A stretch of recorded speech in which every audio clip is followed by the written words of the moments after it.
Here. Welcome to BOMISpirit. This is Aloha Friday Hangout. So Aloha Friday. Hope everybody's doing amazing. I had some glitches happen as I was trying to come on here. It is Mercury retrograde. It's been happening like the last few times I've tried to go live.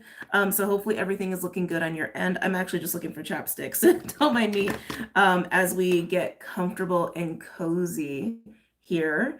If you're new, welcome. The way Aloha Fridays work, if you're not accustomed to it, we basically just hang out, okay? We catch up a little bit, we talk a little bit. We do some channel messages sometimes, and we'll pull cards as well.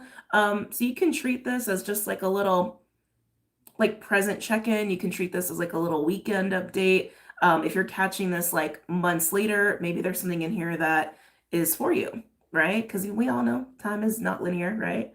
Surprisingly, I had a great week. Good. Happy Friday. Happy Friday. Hello.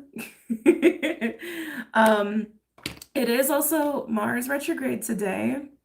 Finally, it has arrived. Venus is also in Aquarius today, so just keeping that in mind, Mars will be opposing Venus as well, moving forward for a little bit. It's not super strong yet, but it is upcoming. Just a little tidbit there. I'm just going to get the little timestamps ready before we go ahead and dive in, okay? Okay.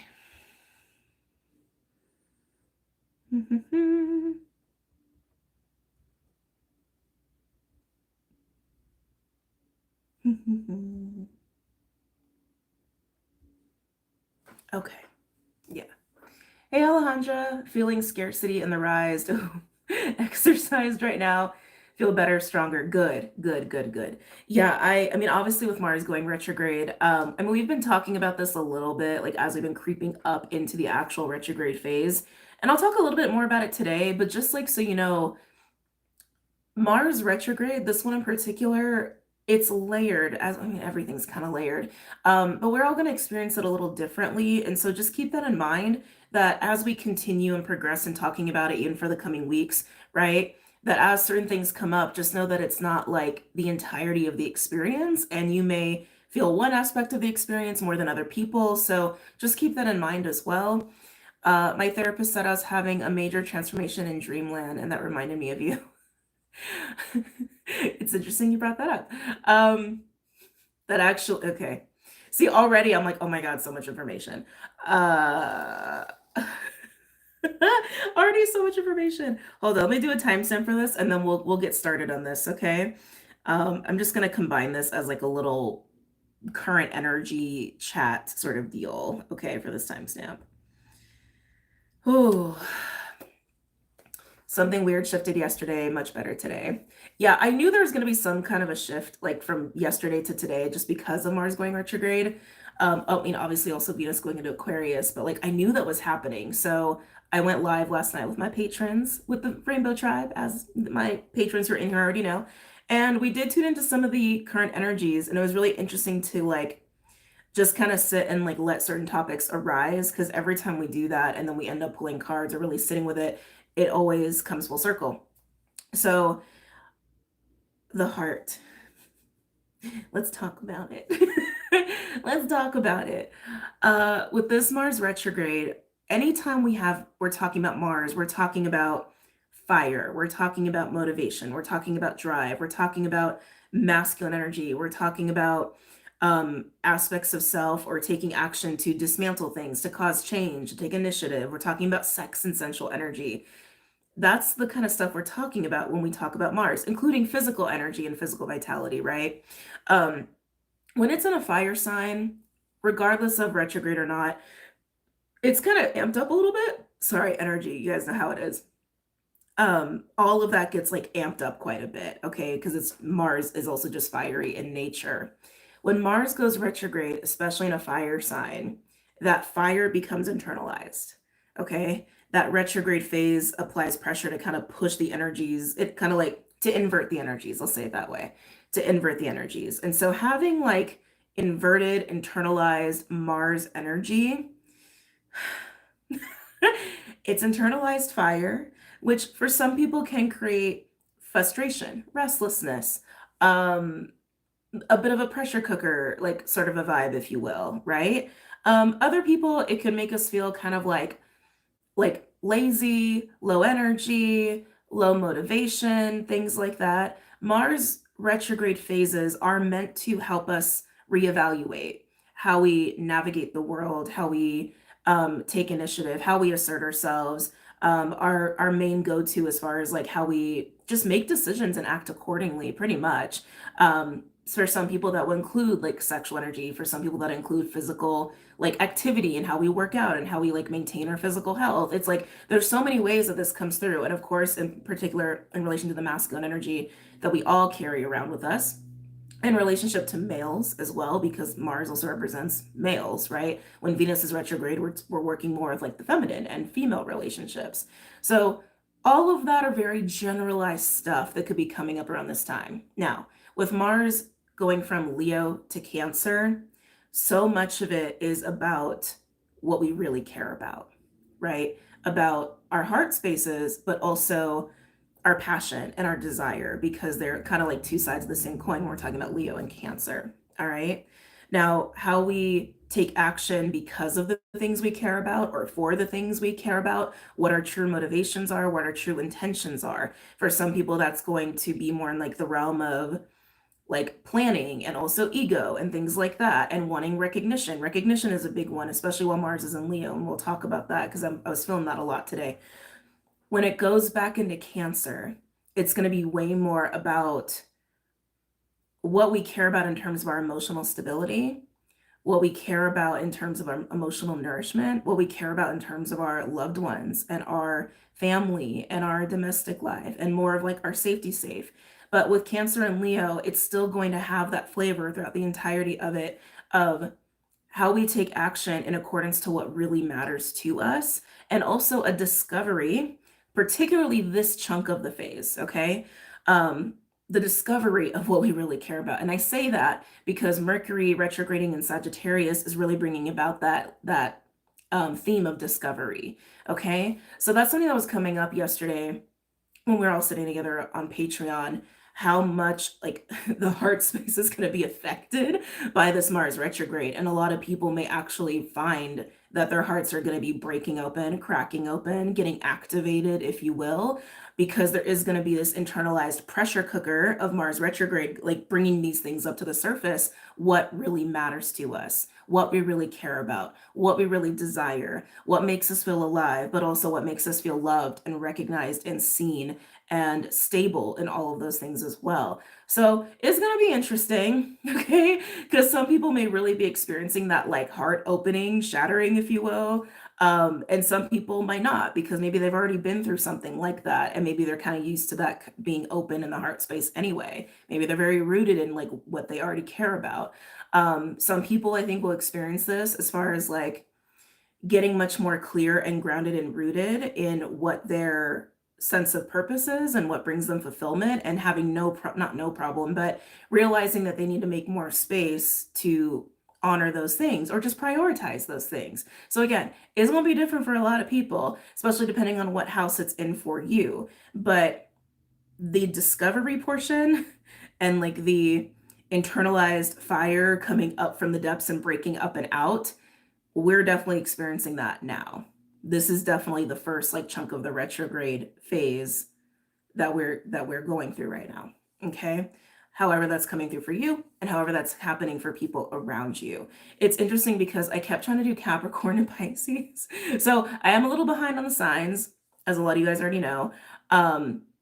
When I tried to do Capricorn, it was the same thing that happened when I tried to do Cancer. I kept getting pulled to these like larger collective messages. So I had to like stop and do that, right? And then I tried to do Capricorn again before I traveled, because as you guys can tell, right? Different background. I tried, and then like these bigger messages came through of like this this source of life, like trying to break out underneath like a giant ice sheet is how it was coming through. Like it was very much like it's alive, like what's underneath the surface is alive. It was like it's kind of cracking me up. It definitely had that vibe too of like um discovery, recovery of what has been long buried, what has been intentionally shoved away, Even like if you want to go into more like grandiose kind of like narratives and thought forms, it also is kind of equated to like, you know how we tend to like move we tend to go, oh my god, I can't speak, I'm sorry, Mercury retrograde. We tend to have these discoveries every once in a while of like 10,000-year-old mummified bodies like in glaciers and things like that. It also had that kind of flavor to it. So I don't know if we're also going to be making some larger discoveries in terms of like human history, anthropology, archaeology, earth history, stuff like that, or these more alternative narratives of Earth's history are going to be more legitimized. I think that's also, actually, I think that's very likely to be taking place. So it was very interesting. So when I was doing that in Capricorn, I'm like, I can't do Capricorn right now. I can't. This is totally not just for Capricorn. So I'm going to be attempting again, but just to let you guys know, I mean, obviously I've got a lot going on. So I am moving. I'm officially going to let y'all know over here on YouTube that I am moving. So the next few days are going to be a little chaotic as I'm like trying to finish out that final process of moving. So it's been a little difficult to like stay on top of everything while also juggling that for however long that's been going on for me. Time is so weird. But yeah, so just letting you guys know about what's up there. But collectively, that is where we are at today. If you start to feel like emotional waves, excuse me, it's not shocking for right now. It's not shocking at all. So for retro, should I check my Cancer or Leo houses? Both. Excuse me. It's in Leo right now, and then it's going to go and move into Cancer. That was the other thing I realized last night. I left almost all of my astrology notes back where I was. So I do have some notes here. Oh, okay, I'm sure other people who are like neurodivergent can totally relate to this. I feel like I'm constantly trying to like plan ahead for what I know I'm gonna forget, or what I know I'm gonna like just totally sidestep like out of my purview. So like I always am coming across things that I did ahead of time where I'm like, oh, I love that I did that for my future self. So yeah, Mars will move into Cancer January 6th. Okay, so a month from now. And then Mars goes stationary direct February 23rd, I believe. Okay. But yeah, so we have a month of the Mars Leo retrograde energy and then moves into Cancer. The other thing about Mars retrograding in Leo, it's like, and it was coming up a lot in the pre-shadow phase. And so maybe this is something that we'll have another blimp of it in the next month. And definitely we're going to experience it again when we're in the post-shadow, when we're integrating everything that we've been going through during this Mars retrograde phase. Okay. But like the shadowy part of Mars retrograde Leo, like that was something that's been coming up a lot. Like I want to say the last 2 or 3 weeks, where I was feeling, well, to be honest, like a divergence.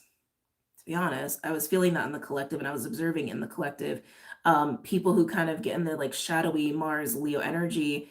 It can be expressed in more of a look at me, I want to win, I want to be recognized for being superior in some way, or even more of like a vain kind of an energy there, or more of an like egotistical kind of a drive there. But Mars Leo energy, when it's in its highest expression, is very generous and very giving and very loving and feels amazing, like a big warm hug, like a big golden heart. Like that is very much the high expression of Mars Leo. And so some of you may have been experiencing that or getting into that space while other people around you might have been going the opposite direction, right? Like the mountain was coming up a lot, and we talked about that as well in the Aloha Fridays and the weeklies. So that is a fractal of how to experience this Mars Leo energy.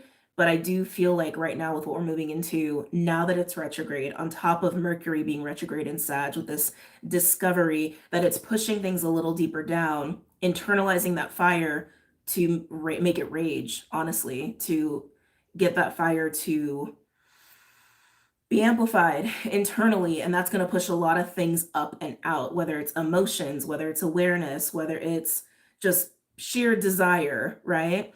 Even if it's just physical energy. So for those of you who have like a lot of fire in your charts, I would make sure you're being very physically active, because that is a good way to channel some of this energy. because it also can be experienced as like frustration, irritation, aggression, even in like sexual frustration and aggression for some people. So just make sure that you have outlets for this energy, because Mars, even on its like a normal day, when it's just doing its normal thing, when you have a lot of Mars energy in your chart or you're working with a lot of Mars energy, Mars always needs something to focus on. If Mars energy doesn't have a funnel, an outlet, a target, a focus, it just wants to destroy. That's just how Mars works. That's why it's considered a malefic. It wants to do, it wants to take action, it wants to sink its teeth into something. So if you don't have those outlets or you don't have a goal to like focus that Mars energy into, just know that it can get a little tumultuous and a little destructive unnecessarily. So have those outlets in store for those for who that applies to. Okay. Mars retrograde during this Mercury retrograde is just not it. It's a vibe. It's a weird vibe. It's a weird vibe, that's for sure. But I digress. Just allow this time to allow this time. Words. Allow this to be a time of discovering what all that is for you. Discovery of your internal fire, discovery of what's actually going on in your heart. And if it goes into a heart opening, yeah, it's going to be an emotional roller coaster, but it's also going to help to clear a lot of things out too that clearly need to be cleared out, right? Some of you are going to feel like you actually have some sort of deeper notion of your own fulfillment or purpose, like I said before, something that you want to sink your teeth into. And that's also really exciting. So again, very different ways this could be happening for people. The other thing that I want to mention, and if I get settled in time to do videos on it, I will, because I've been wanting to. I need to be settled to do another astro talk on Mars retrograde in terms of the aspects it's creating. So during the pre-shadow, the retrograde, and the post-shadow, for those who don't know what the post-shadow is, it's basically the third phase of the entire retrograde phase. Sorry, that's not a good way to explain it. So when a planet is moving into its retrograde phase, it gears up for it in the pre-shadow, okay? And the energy starts to build, the planet goes retrograde, and I equate it to a rubber band, right? So it's like if we're in the pre-shadow, the rubber band's starting to get stretched out. And then as we're in the retrograde phase, we're holding all that tension in the retrograde. And then as we move into the post-shadow, when the planet goes stationary direct, the energy starts to come back, okay? And usually I've noticed that third phase of the post-shadow is when things start to get integrated. You can make sense of things come to a close, or have some sort of like resolution or progression, okay? But the aspects that Mars is creating are with Uranus, Chiron, Pluto, Neptune, and I do believe the North Node as well. So we've already had one wave of that. We're going to experience that again from now until February, and then we're going to experience it for a third time from February to May. Okay, those are some big energies. Those are big, like Pluto, Neptune, Uranus. Those three alone are the big generational planets, right? All of which are going to be doing some interesting stuff during 2025, right? And then Chiron in the North Node. It's like, it's a lot. It's a lot of things. It's not bad things. It's just big energy, right? So I'm just letting you know that preemptively. But yes, since it's going from Leo to Cancer, check out those houses to see how it could be affecting you, whether you use whole house system or not. Yeah, just keep your eyes open there. All right. I think that's all I wanted to do for a little bit of like astro talk and what have you, but I hope everybody is enjoying the energies so far. Anything else I want to mention before we get into readings? I don't believe so. I think that's all I want to talk about. Yeah, I kind of want to get into some readings here. I'm definitely doing signs today. Just letting you guys know. I'm definitely doing signs. Speaking of, I'm going to write the signs down so it doesn't take up time later, and I also don't get lost in like which signs I'm on. Oh, it's funny. I actually skipped Leo. I was already writing them and I already skipped Leo. So strange. Okay. Virgo, Libra, Aqua, and then Pisces. We'll put Pisces over there. I will pull a couple cards for collective though before we get into signs. Okay. And I'm going to be using Big Bertha. Let's see. Oh, happy birthday. Happy birthday.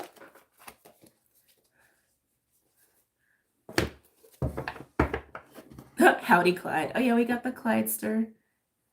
Just chilling, doing his thing as he do. Hold on. Like, are the patron tiers changing this month or in the new year? In the new year. They're changing in the new year. So I did a couple videos on it already on YouTube and on Patreon.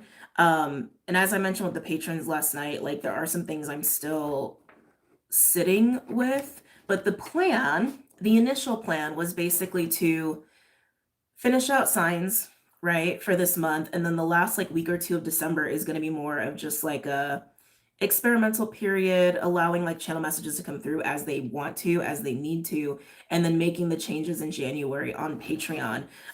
But being Mercury retrograde, there have been, hold on, I need to redo this timestamp. But being Mercury retrograde, obviously I've been reflecting a lot on some of these changes. And so I'm definitely going to have patron only readings. That's already starting to take shape, and it was apparent last night that that was obviously taking shape.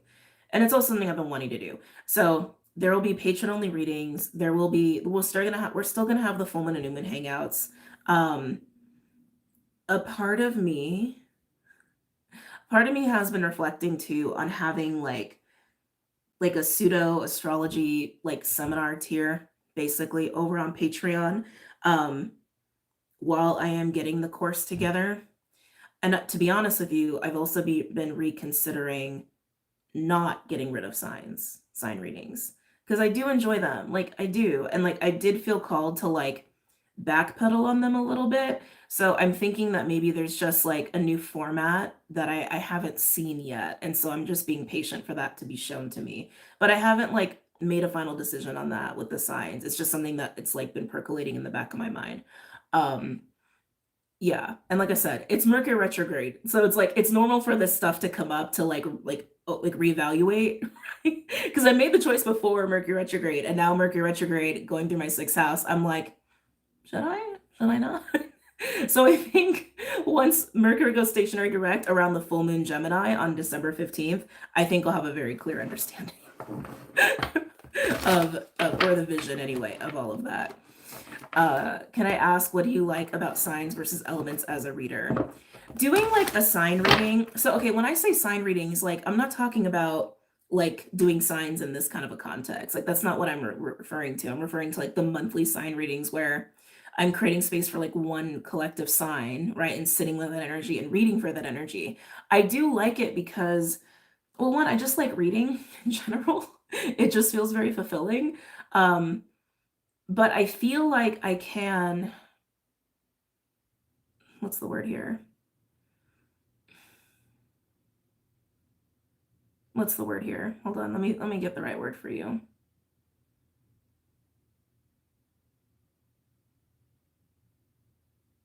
I feel like in a way I can go deeper, I guess. I feel like in a way I can go a little deeper with the sign readings. And I guess I also just have this like awareness that some people need that. Not need that, let me take that back. Some people benefit from that. Some people do benefit from that. But like I said, it's like I was feeling called to like not do them for a really long time. And I was kind of like pussyfooting around on it, to be honest with you, because I do enjoy them. And then I finally made the decision. And then of course now I'm like, but maybe, but I don't know. It's like, because I do like them. It brings me joy. It does. But it is good to have change, right? It's good to have change. So again, I think I'm mostly thinking about it because of all the retrograde energy we're in. The full moon Gemini, I think, is going to make that very clear for me personally. It's nice to get a sign reading when I'm working with a particular sign or placement in my chart. Yeah. Marcy, spirit be like, it's for your good. Trust me, you'll understand. LOL. I'm the same way, back at you. Love my Aries peeps. And I do love the elements too. I do love doing elements, but I don't do element monthlies, right? So it's like doing the weekly and the Aloha Friday. I think I'm going to be doing like readings, like mini readings for the signs and both of those moving forward because it feels right. So anyway, I'm rambling at this point. These are just things that I've been contemplating. So I'm just letting you know. And so as far as the changes with Patreon, the changes are not going to happen until January. Okay, just to make that abundantly clear. I don't think it makes sense to do them before January. Something feels like, yeah, just wait till 2025 for that. Signs a more specific archetype, planet, and vibe. Yeah, exactly. And again, I just enjoy it. That's a big part of it too. I just enjoy it.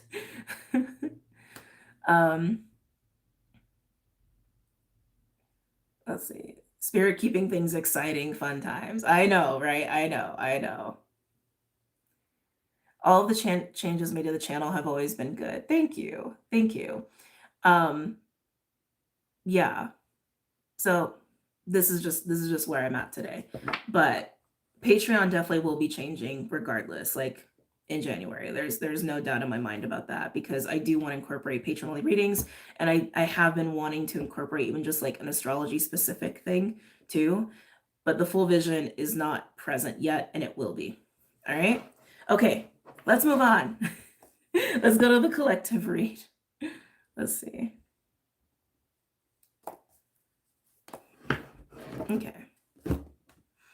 I get bored easily. And that's the other thing too. It's like imagine if I never changed the content, like from when I started and I was doing sign readings every single week, like 12 readings a week. I would have been like for years now, I would have been so bored. Like it's good to have change. It's good to have change. Letting go of signs, but naturally, organically came back to them. No worries either. I trust your rockstar intuition. And that's the thing. There's always cycles. But again, I am very aware of the retrogradness right now, which is also why I'm not making any final decisions until we're at least out of Mercury retrograde. Yeah. And Mercury retrogrades to change the timestamp a third time. I know, now I'm still talking about it. Let me time. Okay, we're done talking about the sign readings. I want to come back. I want to come back and focus on the collective. Okay. All right. Collective reading, please. Any messages or insights for the collective at this time? For the collective's highest good.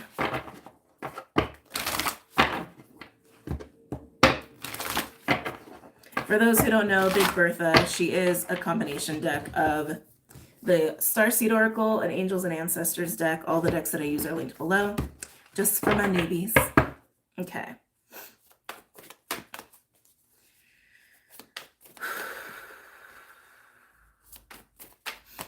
Any messages or insights for the collective at this present moment?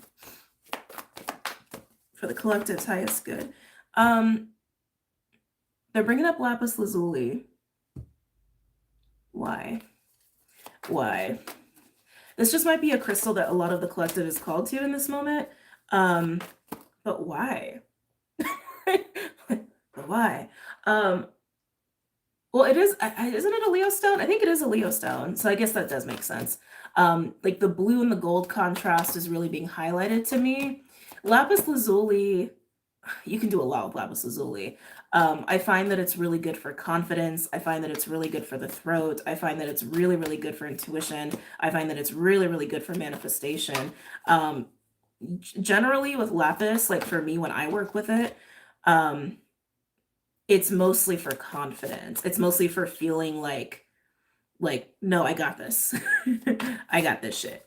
I feel like this is because Mars retrograding in Leo. I do.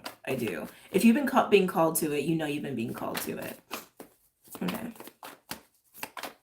Anything else for the collective in this present moment, please? Let's see, we got 2. Oh. Okay, I see. Your life is a canvas. Artist, manifestation, creative accountability. And then we have karmic relationships, or Orion energy, polarity, soul growth, and conflict.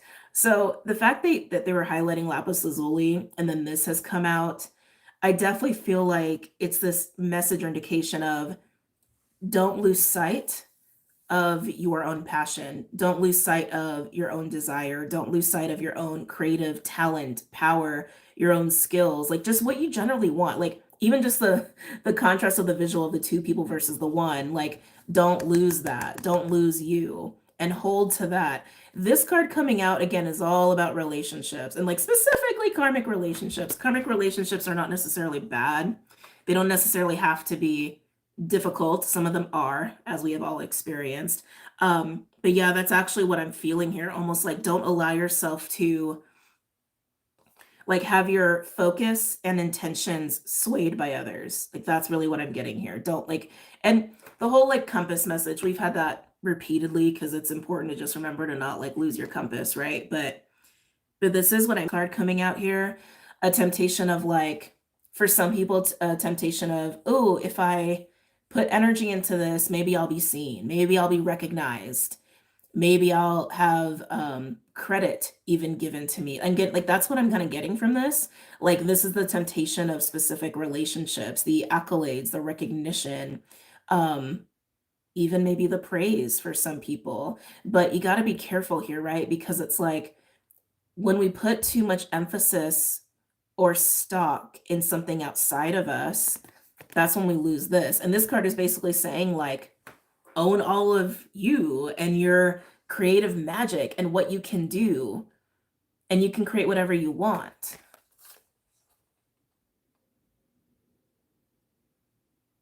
Okay, I'm getting.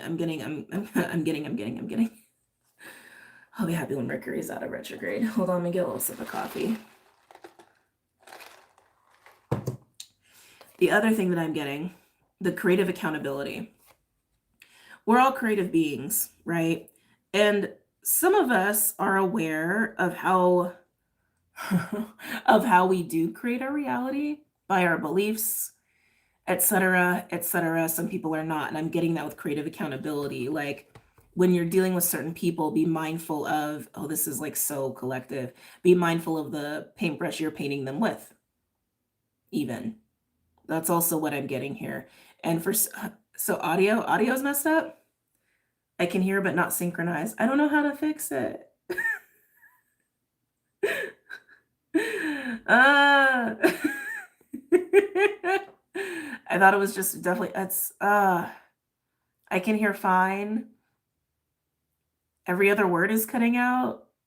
So some people can hear me and some people can't. That's really interesting. It's fine to me. Wow.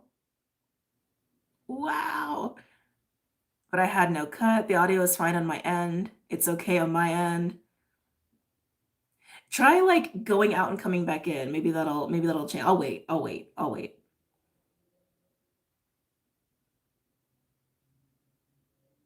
But then quit.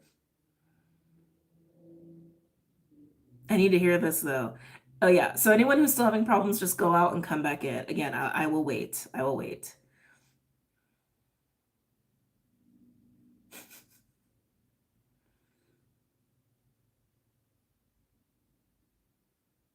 And it worked. It's fine. Okay. No issues. Okay.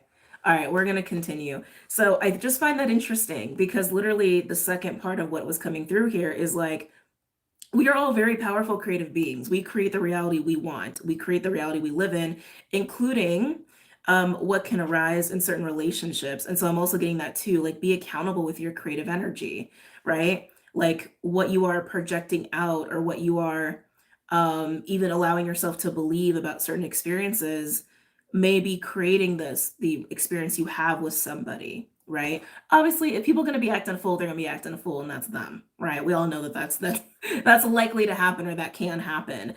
But also, we can have different experiences, but we also need to be aware if we are recreating certain experiences over and over and over with people that we don't need to. And if that's happening, to me, that does seem like a karmic pattern, right?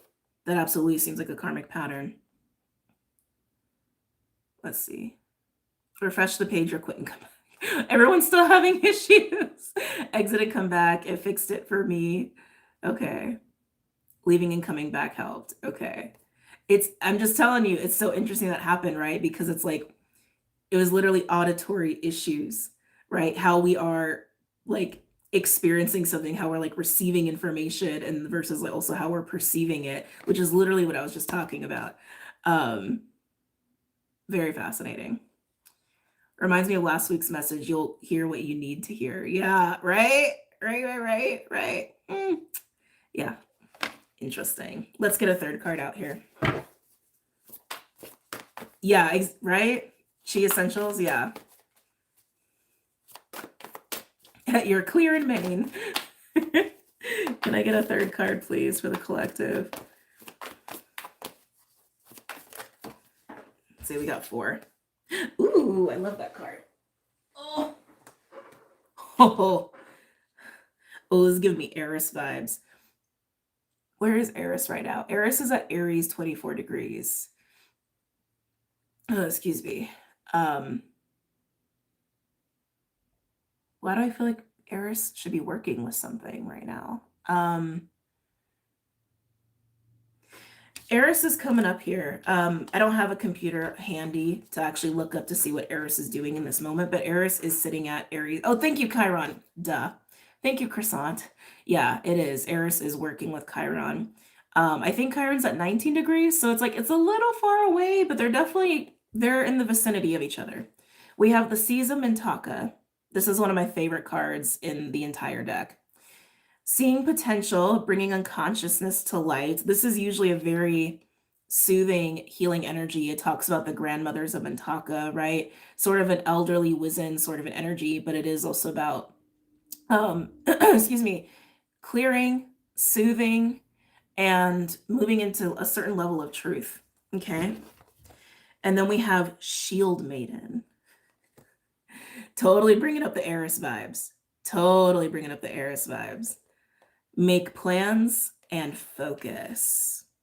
She's giving me Aries, but she's also giving me Queen of Swords, especially with the way she's holding and wielding that sword. It's very warrior-like, but I feel like there's also, again, especially with the Caesar Mintaka, there's a clarity that she's embodying. There's a level of discernment that she's embodying, especially in terms of this. So on one hand, this level of clarity and discernment is definitely alluding to cutting through any illusions and projections and things like that we are misusing our creative energy for in terms of relationships, but also being discerning of how certain relationships can make us lose our focus, right? Can get us to lose our focus on what matters to us, what's really important to us. And so I feel like Shield Maiden is here to say all of that, really. Get focused, get clear, get accountable to yourself. Don't misuse your creative energy. Don't give your creative energy away unnecessarily. Keyword unnecessarily being there. Because if we're collaborating with people, right? But to not give it away unnecessarily. There's definitely a wisdom discernment with her that I'm loving for the collective right now. I want to also get a final card. Can I get a 5th card for the collective? And then we'll move into signs. Can I get a 5th card for the collective, please?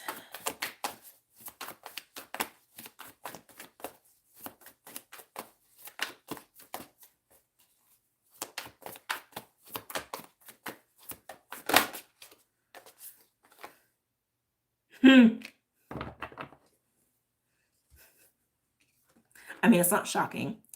You're not for everyone. Embrace your weirdness and face your true north. Makes a lot of sense to me. Have the focus, the discernment, and the discipline to stay true to your compass, stay accountable to your creative energy, and stay authentic in a way with people where people who are for you, and people who aren't are not. I can't stop looking at this card. I can't stop looking at that. Especially if you're repeating patterns, guys, especially if you're still experiencing like same cycles over and over, like same cycle, different person, same energy, different face, right? if you are experiencing that, it is a karmic pattern, all right? And it's time to just take accountability to that and do what needs to be done. Navigate differently. I'm not saying like end certain relationships. I'm not saying that. I'm saying just end the pattern, whatever the pattern may be. And it may lead to an ending of a friendship or not. It may help it to grow even because you're growing, right? It's like just stop the cycles. Just stop the cycles. I like it. I like it. I like it. All right, let's move into signs. I like doing them in batch of elements. I do enjoy that. Let's see. Hold on. A little coffee. Oh. I'm just deciding how I want to go about this. All right, wait. Animals. Okay. I'm tempted to use the archetypes, but I feel like not today, actually. Yeah, I don't think today. I think we're gonna do animals, tarot, and then I have the Kipper Lenormand on hand just in case we need it. All right. Who's first? Air, fire, earth. Oh, earth does not feel. Earth may be going last today. Air, fire, water.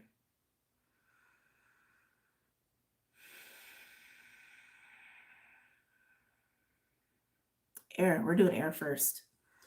Okay. Air feels really good. Can't lie. Air feels really, really nice. Do a little timestamp for that. We're gonna do Gemini first, naturally.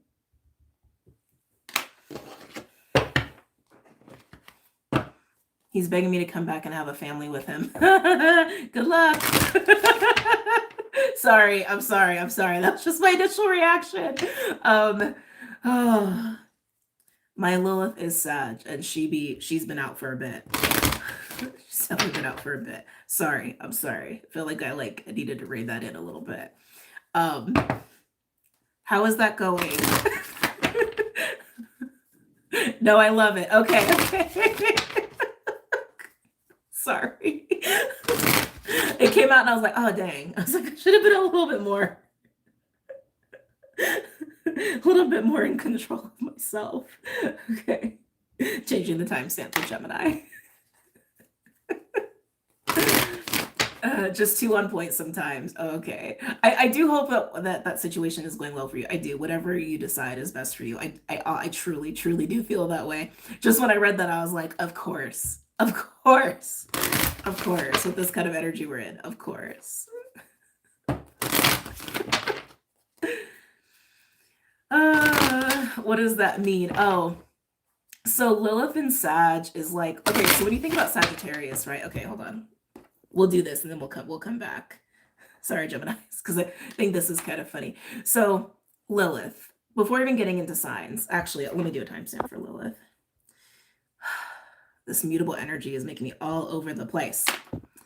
Okay, so the way I look at Lilith, this is just my observation, this is just my opinion. I'm not saying it's universal truth about astrology. I look at Lilith as our more just innate, primal, darker impulses. Oh, look at the Clydester. Oh.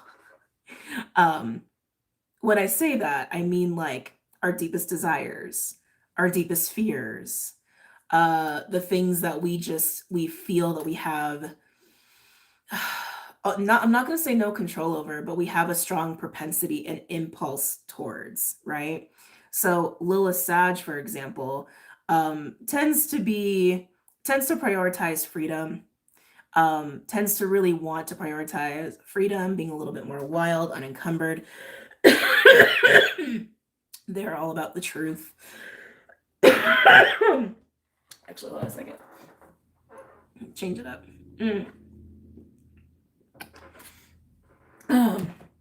Lilith and Sag has a strong impulse or tendency to, want to prioritize the discovery and sharing of truth and knowledge and information, but also the allowance for experiences and to allow people to have that sense of freedom, including for the self, to go and experience things as we want to experience them. That's Lilith Sag. I'm trying to think of another one we could talk about really quickly. Let's see. Great. Me and my Lilith and Sag in the 5th house. My Lilith and Scorpio, and we have fun. I don't care what anyone says about it. LOL. Yeah, Lilith and Scorpio would definitely have a good time. Because Scorpio and Sag, right? It's like they're neighbors. So they do have a lot in common with each other, especially when it comes to, how do I want to say, not being afraid to dive into the end of the pool that most people are afraid to dive into, right? Scorpios and Saggies have that in common. Because Scorpio will go where people won't, but Saggy is all about like, oh, let me taste what I haven't tasted before. Right? So you'll find like Scorpio and Saggies kind of in the same vicinity just because they have a lot of shared qualities. But Lilith Scorpio also really, actually Lilith Scorpio does prioritize like privacy. They like that is they definitely bring out like that part of the Scorpio energy, and wanting to be a little bit more protective of the deeper truths about the self, specifically about the self. About other topics, not so much. Like Lilith Scorpio, I don't find to be gatekeepers, but they're definitely gatekeepers of their hearts and their own secrets and things like that. Like very much so. Depending on someone's chart, I would say it's very difficult to get into the heart of a Lilith Scorpio and actually get them to divulge what's really going on deep down inside. But a little just funsies there. But let's actually go ahead and get back to the signs.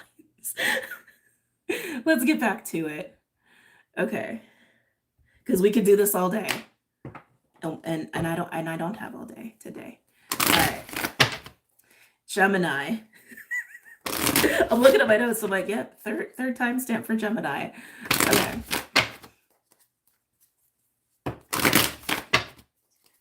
Gemini. Any messages or insights for Gemini, please? Any messages or insights for Gemini? For Gemini's highest good. Your energy feels good. It feels playful. It feels playful. I'm getting a bit of like, is this like Sacred Mountain energy? It's kind of Sacred Mountain energy. It almost has this feeling like you feel light, you feel playful. Maybe you're just really in your air element right now. It's going to sound so strange. I'm like literally getting this feeling of high elevation. Like you're up on top of a mountain or something like that. But I feel like it's an energetic experience. I also feel like it's metaphorical. Like you just feel really light.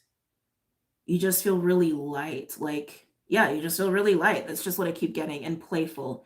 Very, very, very playful. But some of you are in this like Sacred Mountain energy. So what I mean by that is the term Sacred Mountain is a term that we use when we're talking about going into spaces to reflect, going into spaces to get clear, but it's going into places where you can reach this like higher level understanding, right, of self and other things, bird's eye view, hermiting, like, it all kind of coincides with each other. So some of you are doing that. Let's see, Gemini.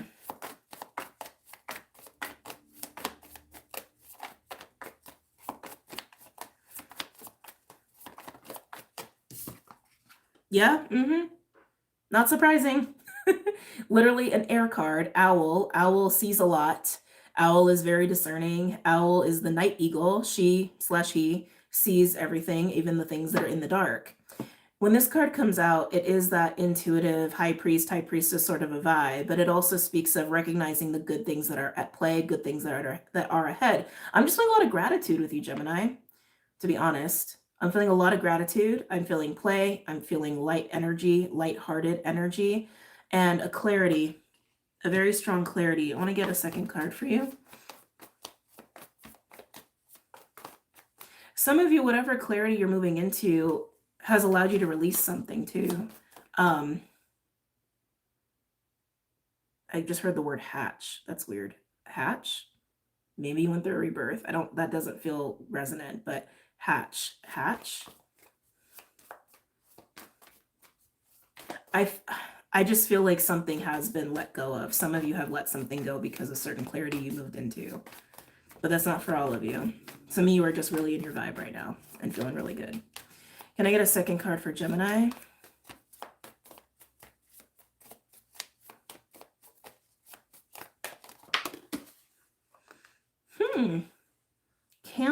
hearing operation.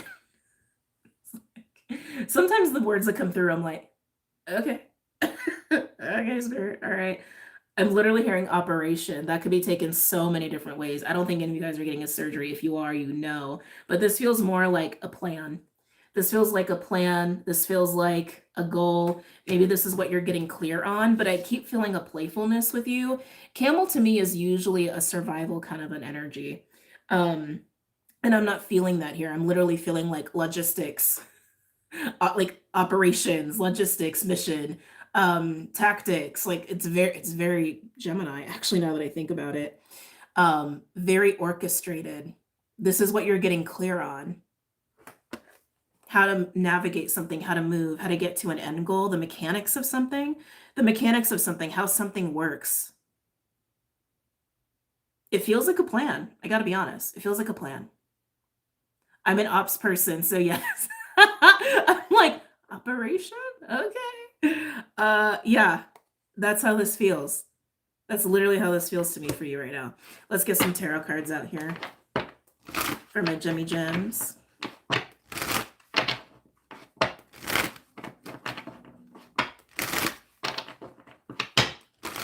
It's such a strange vibe because it's like, and this is actually very Gemini. I feel like Geminis are really good at holding multiple polarities or emotions at the same time, because I can feel that there's a playful side to you that's very present and very tangible. I can feel this lighthearted energy to you that's very present and very tangible. I can feel this very like clear-headed aspect of you that's very tangible. And then this with the camel coming out, I feel like a very militant, practical, getting it done side of you that's very tangible right now. So you're doing your Gemini thing for sure. Let's see. Any messages or insights for Gemini, please?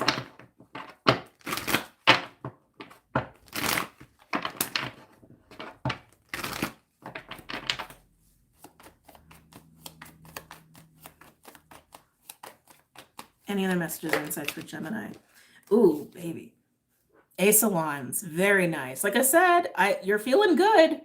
You're feeling very, very good. Ace of Wands is passion. It's that spark of inspiration. It is the sacred flame card for me personally as a reader. It can also bring about a sense of purpose, which you definitely have here with the camel. It's like whatever the logistics, mechanics, operation of how something works or how to do something, how to navigate something, how to make something happen. It's bringing you a sense of purpose and fulfillment, but it's being driven by passion. Got a lot of passion for whatever it is. Anything else for Gemini?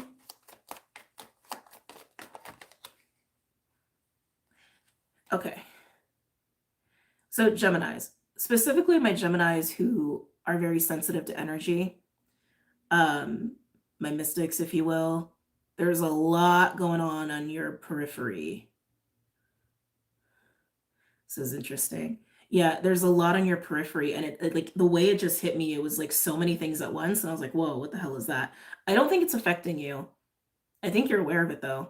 This could just be like a chaotic environment, or this could be people around you going through some things. Like I literally got octopus and like octopus energy, which for those that don't know, octopus energy is very intellectual, highly intelligent, but sometimes can be a little codependent or clingy, right?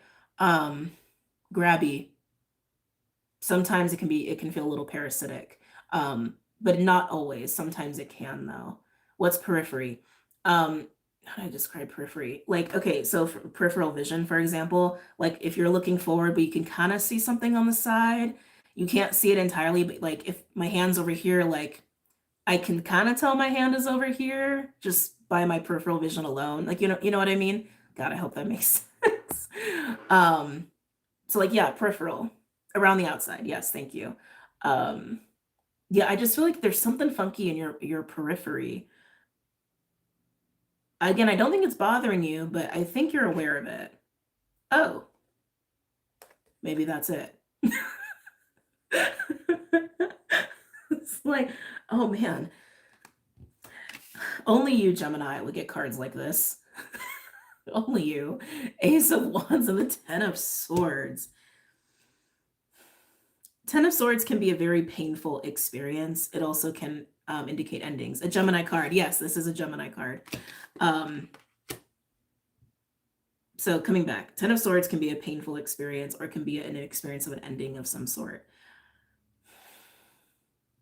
I don't feel pain with you. I don't feel pain with you, but like I said, some of you may have purged recently or let go of something recently that's allowed you to be in this more like uplifted sort of space. And what you could have been letting go of is a Ten of Swords energy. It's just so strange because I feel like you're not even feeling this at all with how I'm feeling your energy. And the periphery. You could be closing your energy off to certain people at this time, and that could also be what this is, in order to allow space for what it is you really want. Ace of Wands. Can I get another card for Gemini? Let's see here. Wow, Gemini. What? Jeez. Lord, Gemini. Okay. Yeah, you've definitely let go of some shit. No doubt about it. You have definitely let go of some shit. No wonder you're feeling so light. Ten of Swords and Ten of Wands are, like, I would say in the top 10 most difficult cards in the deck. The 10 and the 1 with the wands indicates that there's a 9 of Wands energy here too. So yeah, again, I feel like you have relinquished some things here that have been very burdensome, probably made you very tired, very exhausted. Some of you it's emotional weight. And some of you it does involve, like, I'm hearing the word hatch again, maybe closing the hatch. I don't know. Uncertain people in certain environments to really truly embrace and nurture your Ace of Wands. Yeah, I just feel burden here. With the Ten of Swords and the Ten of Wands, I just feel burden and I feel weight. Maybe some of you guys are also losing weight. Some of you guys might be losing weight, like physical weight. I want to get into this tactile energy. Can you tell me more about the tactile energy for Gemini? And then we're going to move on because I'm realizing I'm spending a lot of time on your reading. Gemini. Oh, we love it. We love it. We love it. We love it with the World card. World card is a big deal. All right. Excuse me. The World card can represent like Saturn return cycles, like cycles and chapters that have been going on for decades or a decade. It's life-changing cycles and changes that are at play. For some people, travel as well. Also, this is closing out karmic cycles and lessons, which is clearly on the board for the collective right now as well. So yeah, Gemini, it seems like whatever you have recently relinquished was honestly a massive, massive, massive weight on you, on your body, on your mind, on your heart, on your soul, and it's just gone. Look at you. You're going to be like a whole new Gemini. We do have Queen of Cups at the bottom. Ooh. Queen of Cups and the Four of Wands. Four of Wands can be celebrations, new relationships, foundations, commitments. I also look at this card as the card of a house because it literally is like the four legs of a structure. I feel like there's a lot of really yummy healing that's happening here for you too. And again, it just feels very lighthearted and very playful and excited. Some of you are excited here. Off the top. Whoa. Off the top. Yeah, look at this, Gemini. Off the top of the deck, Seven of Swords and Nine of Wands. That Nine of Wands I was referring to, that I was sensing with you. Yeah, this weight needs to go. That needs to go. Okay, let's move on. Gemini got a nice read. Libra. Libra. How are you, Libs? Are you good? You feel good. I won't lie, you don't feel as good as Gemini, but you feel good. You feel good. You feel mellow. You feel mellow.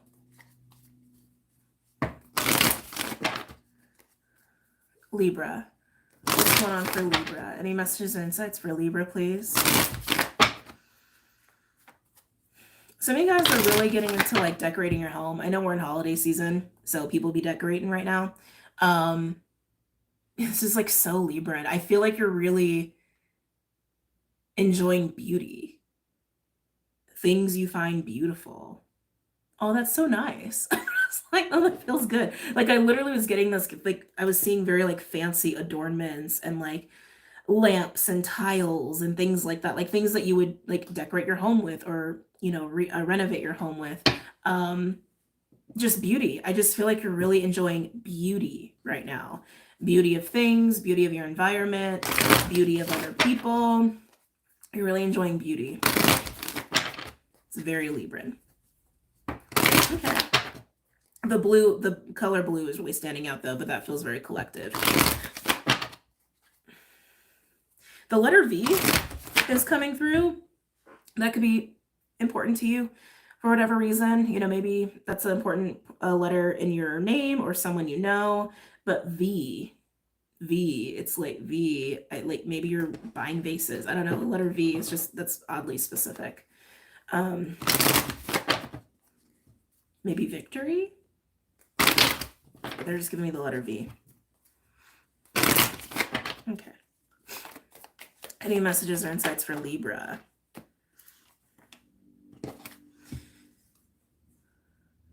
Okay, I think this is something you're coming out of.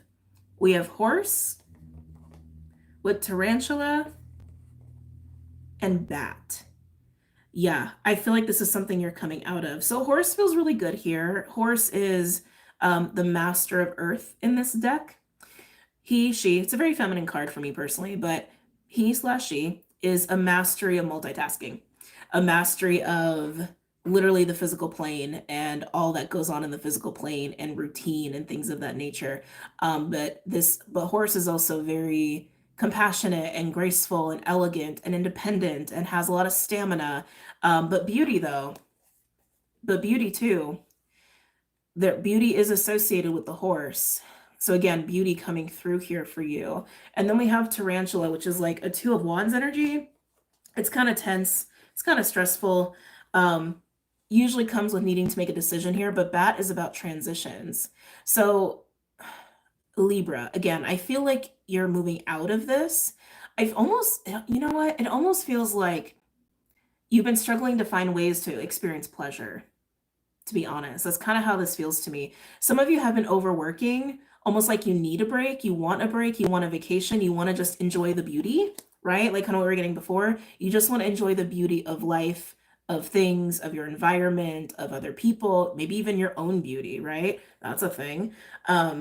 Yeah, with tarantula, I just keep feeling like something's been getting in the way. And I want to say it feels very like physical plane, like too much work or like too many demands or too long of a to-do list. That's the kind of the vibe I'm getting with tarantula, and you haven't been allowed to just enjoy. And I feel like you're finding your way out. It actually feels like a very like surface problem. It doesn't feel like a big cosmic thing. It just feels like Libra really needs a break. Libra really needs some fun. Libra really needs to be a Libran right now, is really what I'm getting with that. So let's get some tarot cards here. Ooh, hold up. Some of you, it's also wanting to enjoy support from other people. I'm also getting that too. Because horse, even though this card is associated with like beauty and independence and all of that, this is also a card that comes with a lot of work, like doing a lot of things. And I keep feeling with you, Libra, like you just need a timeout. So you may even be wanting some people to show up for you, or to just recognize all that you do. Oh, there it is. There it is. Some of you want some, I think that's the Mars retrograde vibes. I think some of you want recognition for all that you do, all that you are, all that you bring to the table. Yeah, I'm hearing yes, yes, yes, yes, yes. And all that you bring to the table. It definitely has this flavor of like, do you recognize what I'm capable of? Do you recognize my light? Do you recognize my skills? Do you recognize my talents? Do you recognize my efforts? Do you recognize me at all? Do you respect me for it? Do you appreciate me for it? Some of you guys may be feeling a little underappreciated right now. Yeah, they're showing me 6 of Pentacles. Yeah, reciprocity. Yeah. Yeah. So that's what Libra's wanting right now. It has a little bit of a overworked king, queen flavor to it.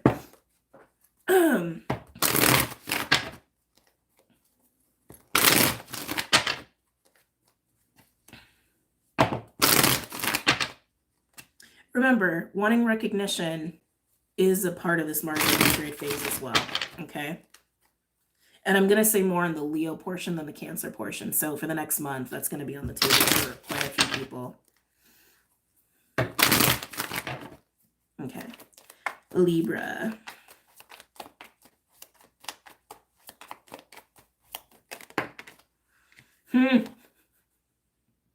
We have the Hierophant. Every time the Hierophant comes out lately, I'm a little sus, to be honest. Just because, like, we had that major collective message come through about the devil and the Hierophant, right? The restriction and enslavement that can come with the Hierophant sometimes, unnecessarily, or just things that we have taken on as, yeah, this is how you do things, and this is the right way, and blah, blah, blah, blah, just because we're told that that's how it is, even though it actually isn't good for us. Anyway, Hierophant coming out here is Taurus energy. I feel like you have been honoring the Hierophant a lot. Hierophant can represent a person, but I feel like it's literally just like you've been honoring what you have felt is right. I want to say your duty, even.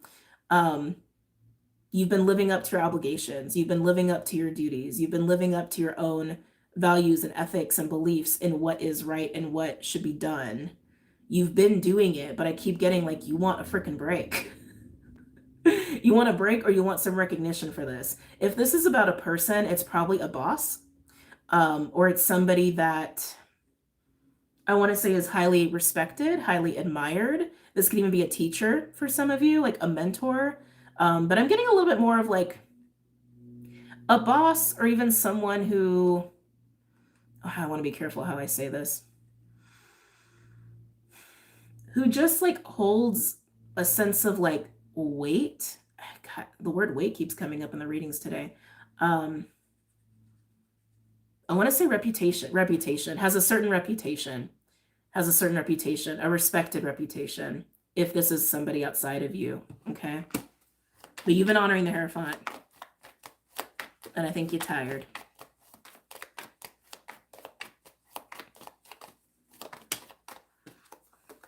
Oh yeah, you're tired. You're like, nah. You're like, I don't think I can keep doing that right now. Four of Wands and the Eight. Yeah, literally, you're like, I need out. That, like, literally, this is what I'm seeing with you. Four of Wands and the Hierophant. I'm not gonna lie, for some of you guys, that could literally be like a contract with a person, like a marriage or a business relationship. But I'm getting like establishment. Well, maybe some of you guys work for the government.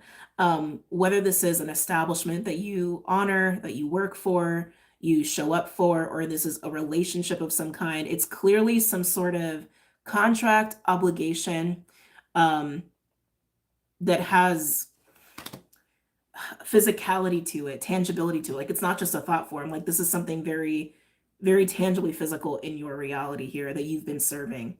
Okay. Oh, even saying it that way, that you've been serving. Yeah, that you've been serving. And you're like, you know what? My heart don't want to be here. Eight of Cups. This is you leaving it behind. You have clearly had a lot of emotional investment in the Four of Wands and the Hierophant, whatever this is for you, whether it is a relationship, a contract, a household, work situation, whatever. You clearly have had enough. And I think it's because you don't feel appreciated. I do. Like, that's how this is feeling to me. And you're moving on to where your heart wants to be. Tell me about the Eight of Cups. Oh, Three of Cups at the bottom. Tell me about the Eight of Cups. Actually, sorry, let's come back. I want to get one more card for the Hierophant and the Four of Wands, just to get context. Can I get a little bit more context on the Hierophant and Four of Wands for Libra, please? Yeah, you're over it. You're over it.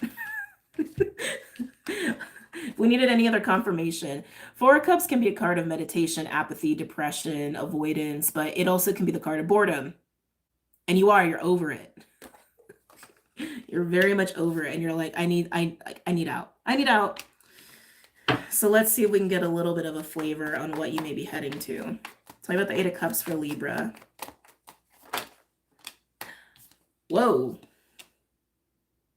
I see. Oh my God, makes so much sense. So you've been serving this Hierophant, right? look at how you just showed up in your reading for the Eight of Cups, the Empress and the Ten of Swords. You have been an Empress energy, male or female, doesn't matter. Empress is all of the queens. She is the epitome of divine feminine wisdom. She is very fertile. She is very abundant. She is highly capable, very wizened. She's kind of an all-star, just like the Emperor. But an Empress doesn't serve anybody. I'm gonna say it again. An Empress doesn't serve anybody. And so you're like, I've been serving the Hierophant, whatever the Hierophant is, when I'm not gonna say should have been reversed, but you shouldn't have been doing it. That's honestly what I want to say, because you're an Empress and you don't do that. Ten of Swords, I think, is really indicating the weight that this has had on you, and honestly just how burdened you've been by it. The Ten of Swords is more like pain and endings and like mental anguish, but I feel it as weight with you. It's been too painful to stay. It's been too painful to stay. So you're moving on. Wow. You're going where you're appreciated, where you don't have to serve anybody. Okay. Wow. Let's move on to Aquarius. Are we still on air? Yeah, we are. It's going to be a long video today, I think. Okay.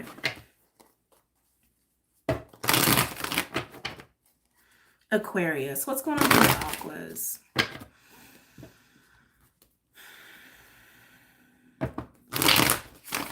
What's going on for Aquarius? What's going on for Aquarius? I'm hearing the channel is open. The channel is open.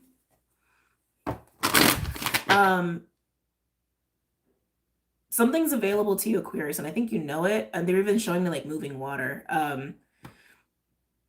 Something is open. Something's flowing. That wasn't available before. That wasn't open before. I think you're aware. I think you're aware of this. We'll see what this channel is.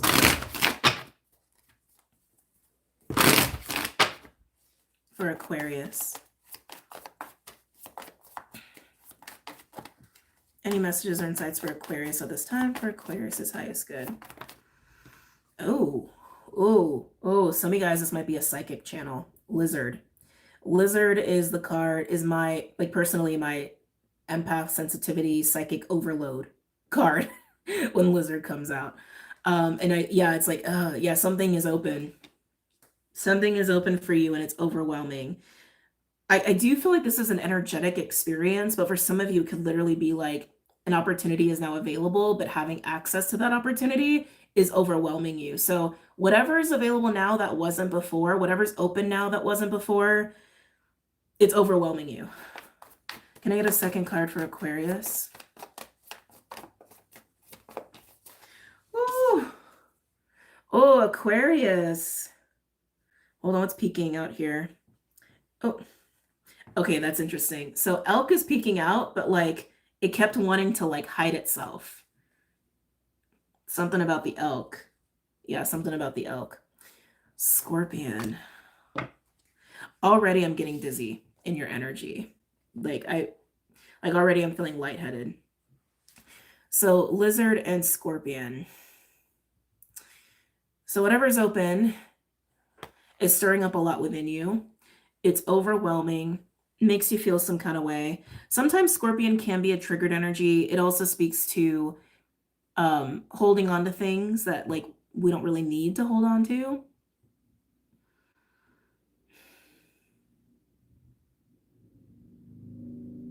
I'm getting this a couple ways. I'm getting this as a trigger for sure.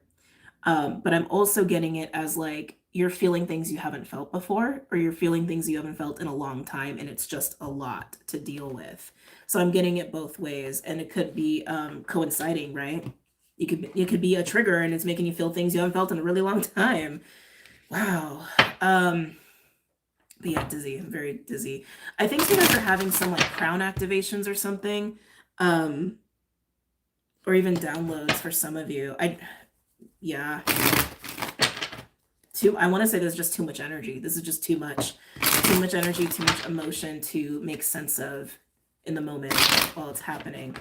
Any messages or insights for Aquarius?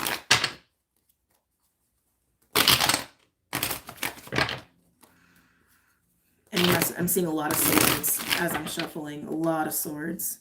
Maybe that's also why I'm feeling such crown energy. Maybe there's a lot going on in your head too. Okay. Aquarius. Some of you guys could have strong Pisces in your chart. I'm feeling Pisces vibes too. Could be dealing with the Pisces, not necessarily, but it's your neighbor. So if you're Aqua Sun, you probably have like Pisces somewhere, whether it's your Venus or your Mercury.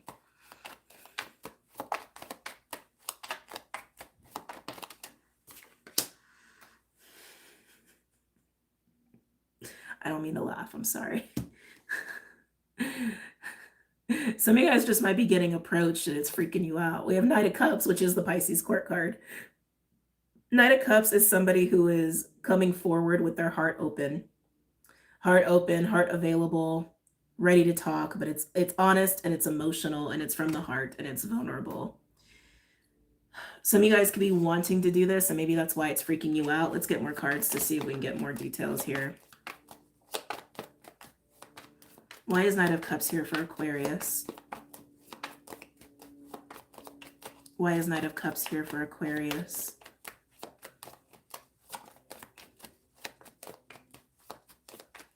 Why is Knight of Cups here?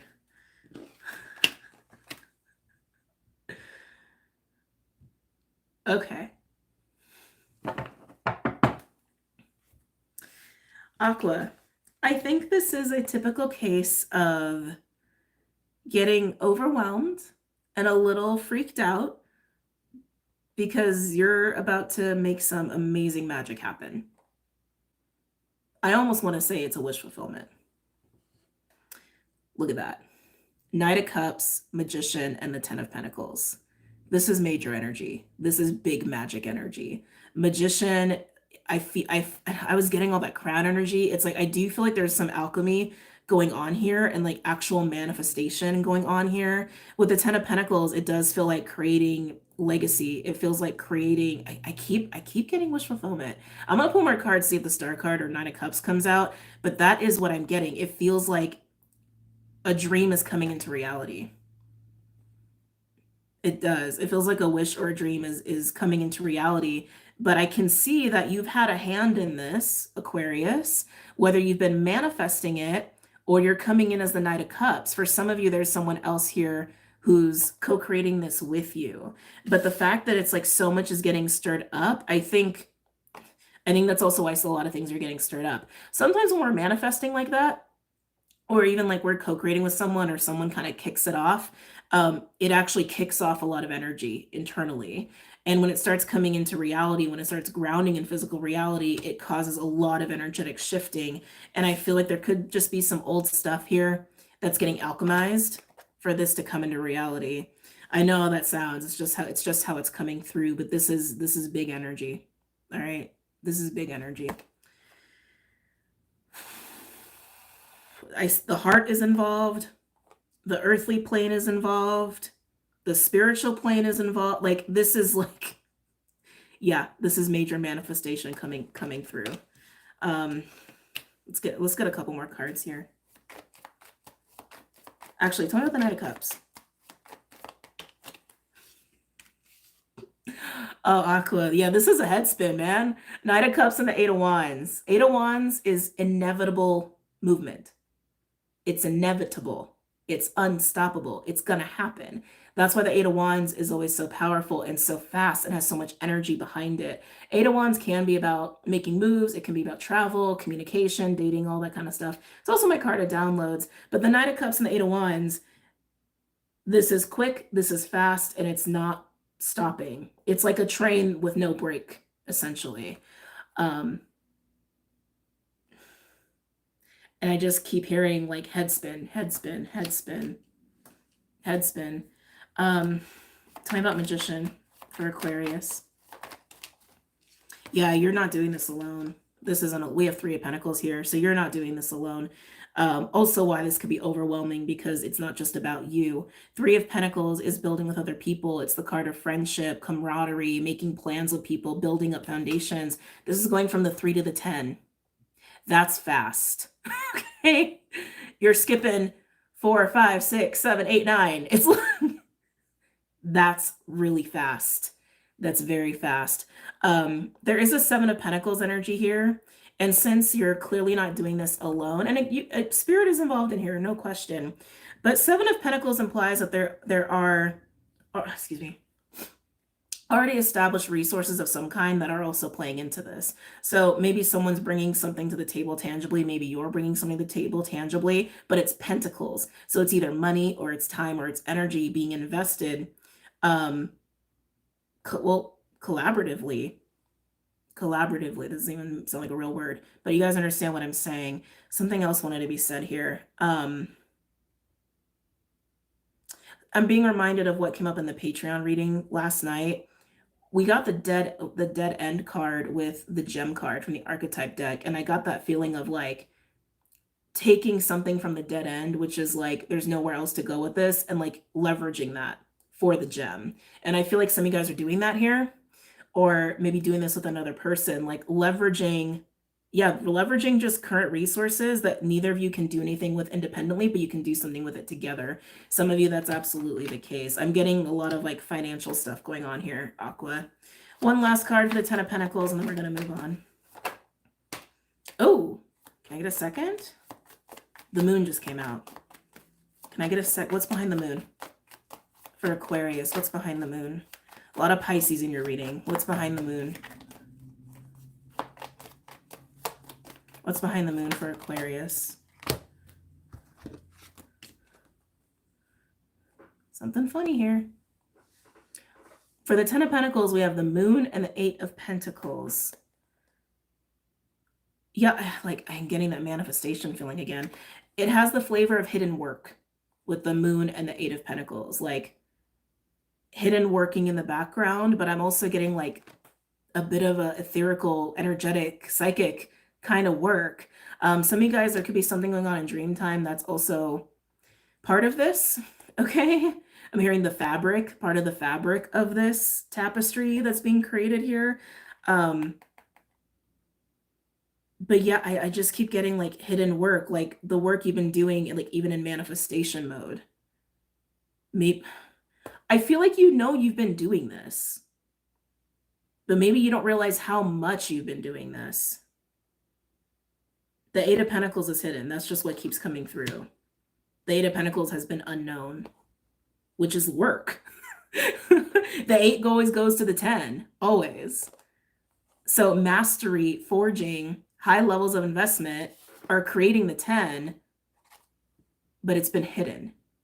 That's what I'm saying. It's like, yes, you've been manifesting this, but I don't even think you understand to what level you've been manifesting this.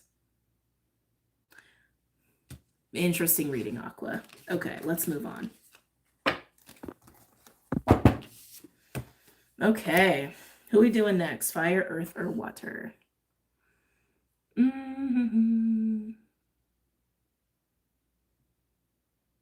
do fire. Fire feels right. Starting with Aries. Aries. Fire babies. How are we doing, Aries? Sounds like a big keep doing what you're doing, Aqua. Oh yeah, totally. Aries. What's going on for Aries? Sun, moon, rising for Aries. Sun, moon, rising for Aries. Sun, moon, rising for Aries. Oh, breath work might be good for you, Aries. I suddenly felt like too much energy. Like I needed to breathe. I needed to like let out some steam. A little bit of dragon energy there too. Aries, what's going on for Aries? Yeah, I don't know if you're stressed or you're just doing a lot, but like you need to breathe some stuff out, Aries. Can I get a card for Aries, please? They're showing me the shark card. We'll see if it comes out. Maybe that's what it is that I'm getting with you. It's like the shark can be a feeling of like the walls are closing in. It's this perception of like, of impending, looming doom or dread. It can, like, whether something's actually happening or not. It's kind of what I'm getting with you. Aries, Aries.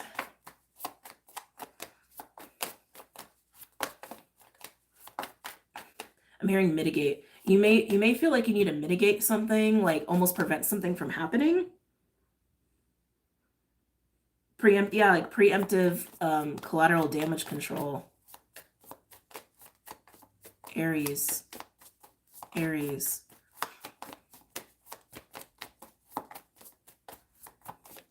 Some of you may feel like you got some enemies around you. I know that sounds dramatic, but it's just what I'm feeling. I'm feeling what you're feeling, basically. So whether you do have people around you who don't have your highest good in mind or not, I feel like some guys are feeling that way. Ooh, we got the wolf. I almost want to say this is like advice for you more so than the energy you're taking on.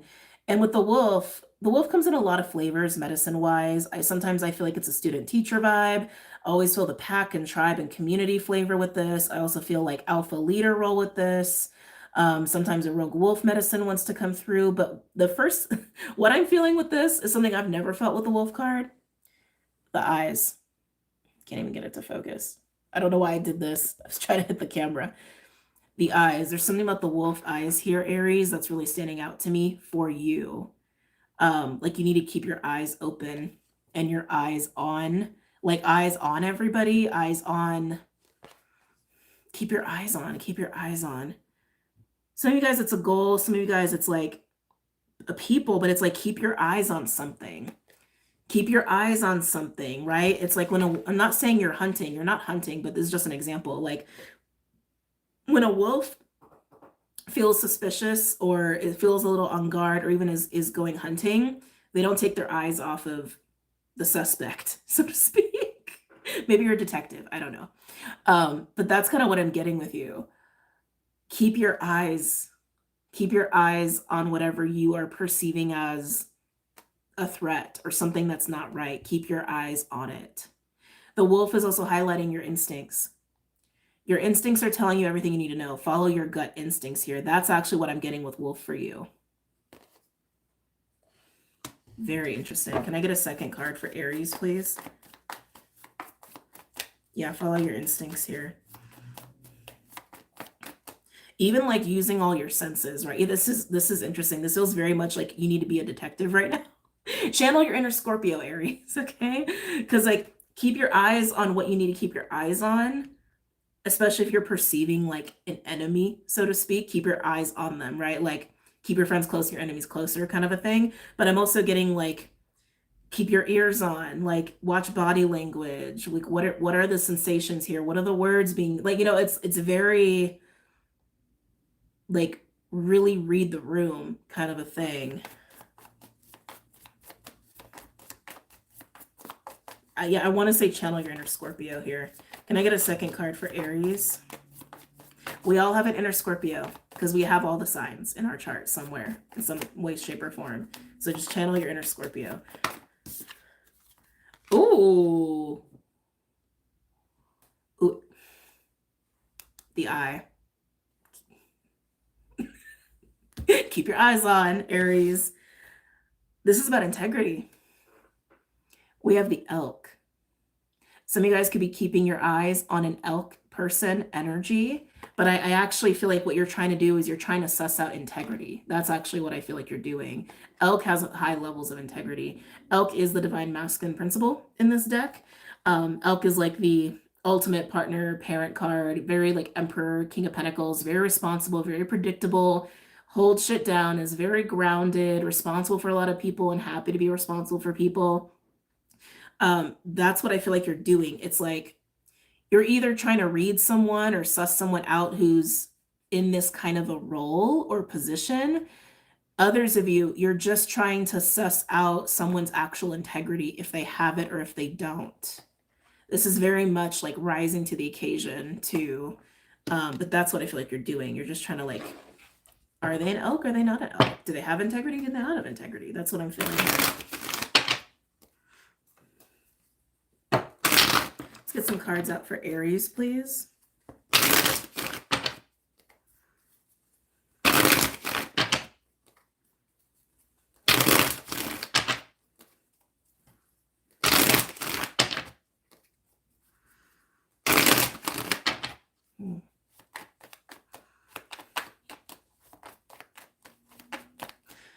Some of you are in leadership positions. Okay, maybe this is happening at work, because now I'm getting a protective vibe. If you're in a leadership position, whether you're head of household, head of your family, or you're the leader at work or leader of your team or something like that, I do feel like it's almost up to you to like make a judgment call here. That's also what I'm getting here. It's up to you to make a judgment call. And I want to say it is to protect what you lead, or who you lead, or what you're responsible for, or who you're responsible for. It could literally be like a business or a group of people, right? Or your household. It feels definitely like I'm the one who needs to step forward and suss out what's really happening here. Some of you, it's about allowing someone into your community or into your pack, into your tribe, into your business. Some of you, it's about that. And you're trying to like really suss someone out if they are worthy. Interesting. Oh, look at you. High Priestess, using all your instincts. Almost called you Gemini for a second, Aries. Using all of your instincts, intuition. You can figure this out. You know the truth. Whatever the truth is, you know it. As a High Priestess, you know it. High Priestess also has a little bit of a leader position as well. Okay.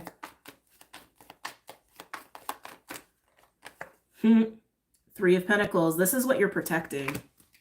Now, again, it doesn't have to involve other people. It could literally be something that you covet, right? Like maybe you're self-employed, but you're your only employee. Or maybe this is also about like your household, but it's like, oh, do I let them move in with me? Do I not let them move in with me? Right? It could even be something like that. But you're protecting the Three of Pentacles.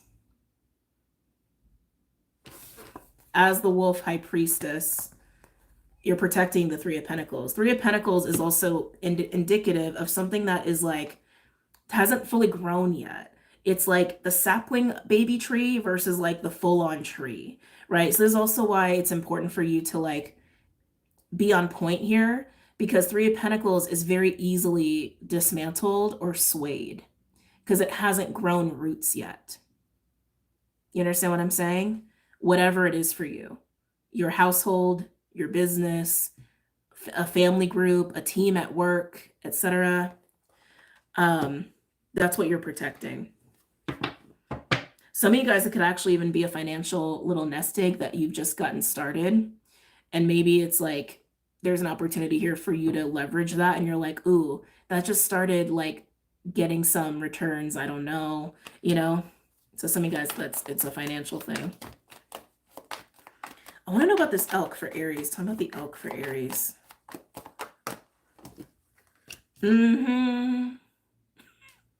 Yeah, this is an opportunity here. I get why you're sus. I get why you're sus.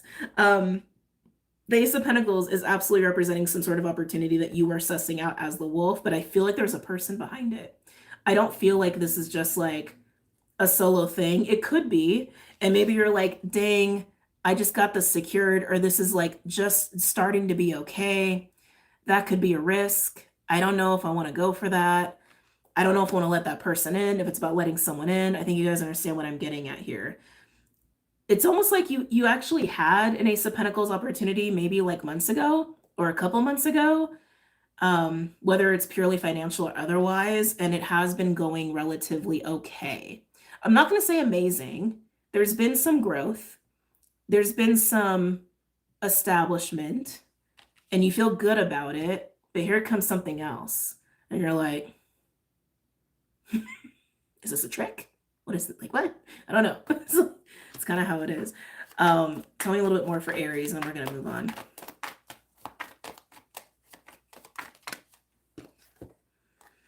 Oh, okay. Aries. Yeah, this is going to be a bit of a hard decision here. We have the Star with the Three of Swords. There's something about this Ace of Pentacles that looks really good on the surface. It doesn't mean it's not good, but this is why you need to suss it out. That Three of Swords underneath, it's almost like whatever this is presenting itself, or whoever this is, you're like, dang, this is something I have wanted, or this is something that I am like highly interested in, but you're so protective over what you got going on already that you're like, It could either make your little tree sapling be totally destroyed, or this could be an elevation above that. Only you're going to know. Only you're going to know. This is why you got to use your instincts and keep your eyes on.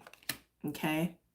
Yeah, it almost has that feeling of like when you were really struggling or when you were going through some stuff or feeling some kind of way, like this is something you had even wished for, hoped for, but now you're just not sure you can trust it. Good luck, Aries. Good luck. All right. Leo. Leo's going to be interesting. Leo's definitely going to be very collective. Let's do 36. Actually, hold on. I need a little chapstick. Oh, got it right there. Oh.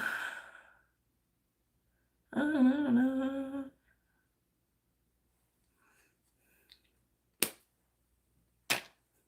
Leo. I'm already hearing the word radar.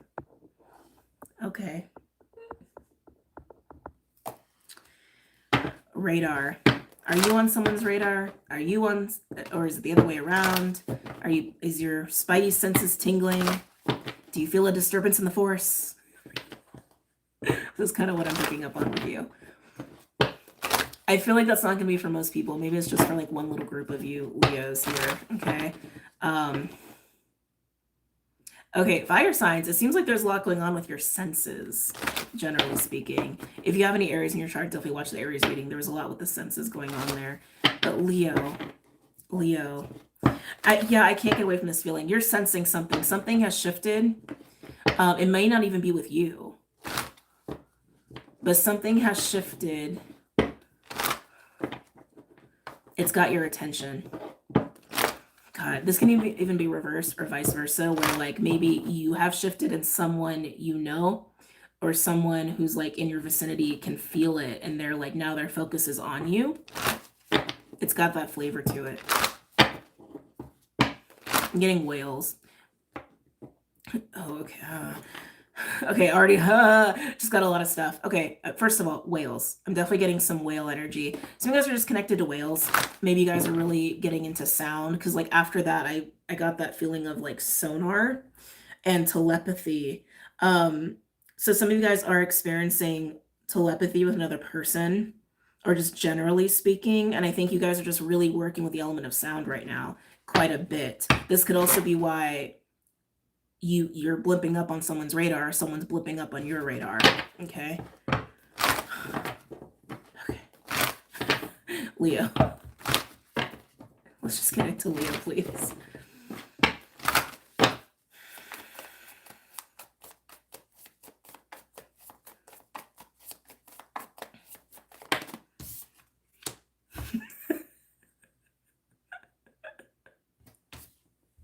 So Aries had this card. Leo, Aries had this card. Wolf. Again, definitely watch the Aries reading if you have any Aries in your chart, but also know that with Mars being in Leo, where it is right now, it is working with the North Node in Aries as well. Okay, so just know Leo and Aries do have something going on astrologically right now. But Wolf coming out, you are definitely sensing a disturbance in the force, if you will. I keep getting more like telepathy, watery, sound. Like I keep getting things like that, more so than what I was getting with Aries. Like you're picking up on it, I want to say like literally through your crown or your ajna, whatever this disturbance is. Some of you, this could be about someone that is in your community. Like, I don't want to say this. This could be about people who like are in your inner circle or literally in your neighborhood. Maybe a literal neighbor. They're just in your, I want to say they're actually in your vicinity. This is very strange. This is a very strange reading. I don't know who needs to hear this. I almost want to redo it because I feel like this is a very specific one. There's like a mileage radius here. This is so weird. Okay. I just want to get another card. Get another card for Leo, please.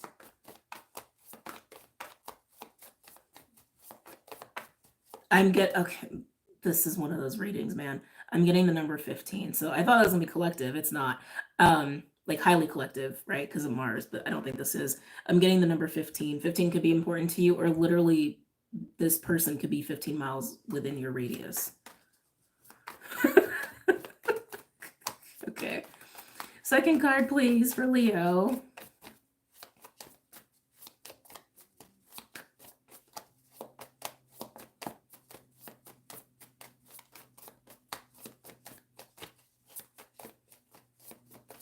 Can I have a second card for Leo, please? I'm starting to see the Nightingale. We'll see if it comes out. But Nightingale is definitely a sound card. Oh, oh my God. Leo, we've got the Lamb. We literally have the wolf and the freaking lamb. Talk about all of the different narratives that we could draw from just the wolf and the lamb coming out together. Oh, Lord have mercy. So wolf can be more of like an elder leader energy, while the lamb is like a baby or like new, like wet behind the ears. Definitely has that vibe of, you know, the lamb being a student, while a wolf can be a teacher, or a lamb could be someone where there's like a strong age gap here. This can even be like parent-child dynamics. I'm not going to say there's like a wolf hunting down a lamb here. I don't feel that. This is so weird. I almost want to say flock. Like the lamb is part of the wolf's flock.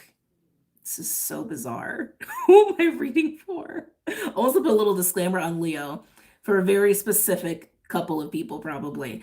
That's honestly what I'm getting. Like the lamb is part of the wolf's flock, and it's almost like the wolf is sensing something about the lamb.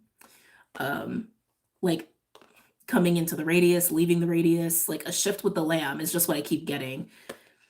This is so weird. But you know, sometimes that does happen in families, right? Like I would say families, especially like with parents and children.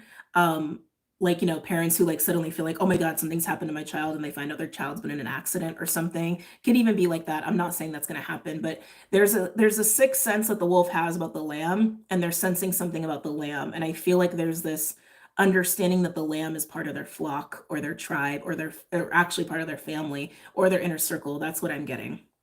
Okay. I'm going to get a third card because it's such a weird reading. Can I get a third card here for Leo?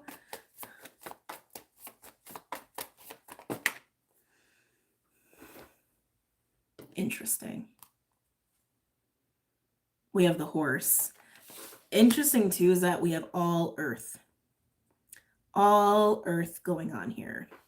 Okay. Horse, I've talked about horse already in this reading.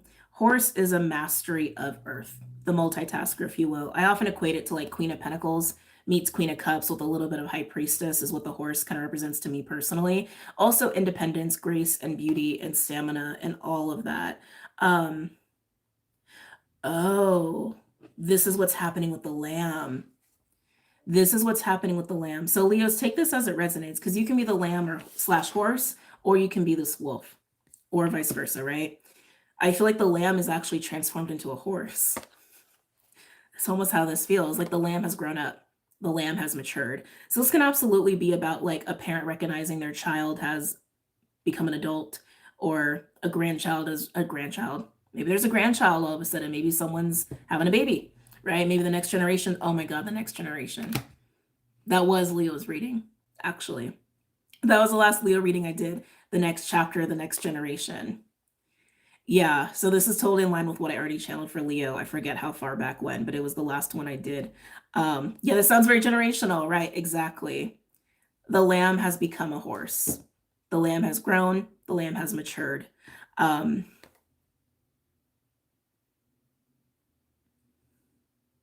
For some people, there's this perception that the lamb has like grown into their beauty. That's interesting. The wolf feels this, senses this, is picking up on this, recognizing this. All right. Right or wait. Are we doing elements? We're doing signs. We're doing signs today. Any messages or insights for Leo?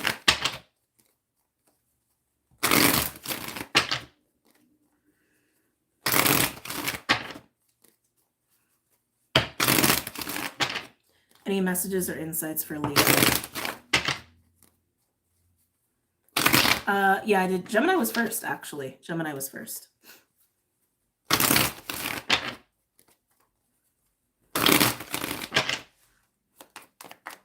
Any messages or insights for Leo, please, pertaining to this spread?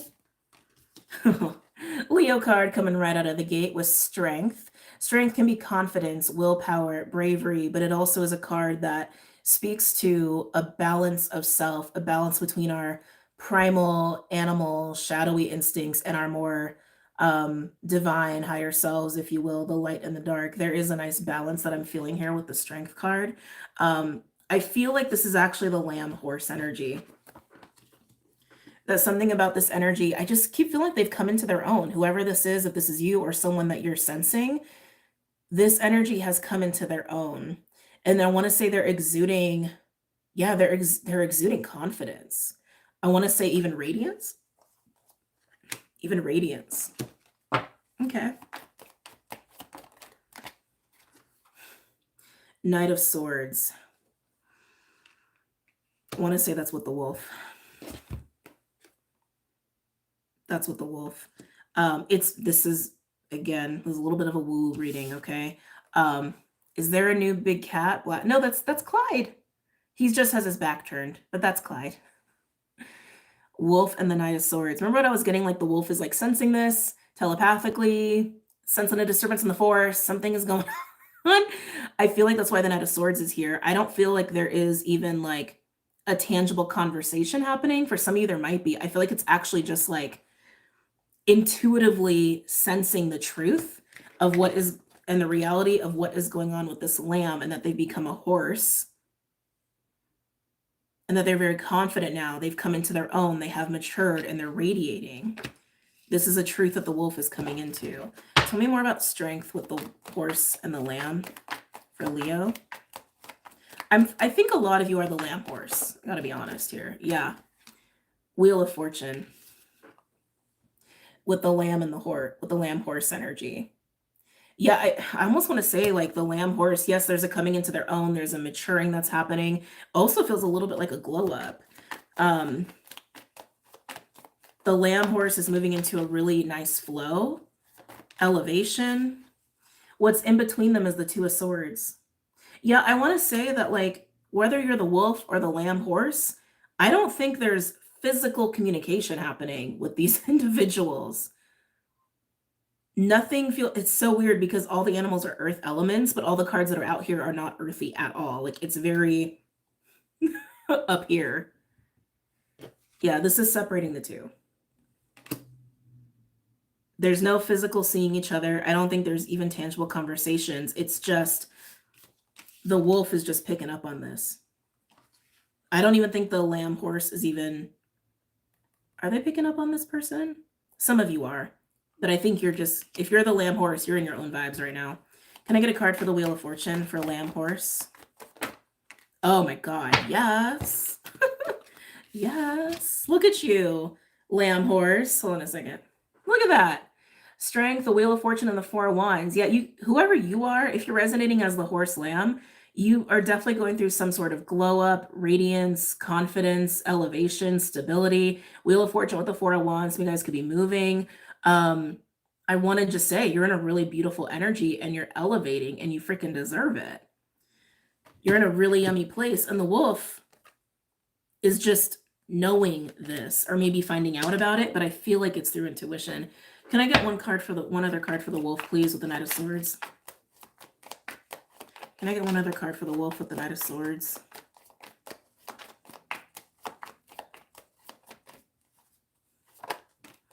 Nine of Pentacles, the card of radiance and beauty and security. Yeah, the wolf just knows. So whether, again, they're finding out intuitively or someone is telling them, I don't think you're telling them if you're a lamb horse. Yeah, you've just come into your own. And you're doing amazing. And the wolf is just finding out about it and or sensing it. But between you, nothing is going on physically. Okay.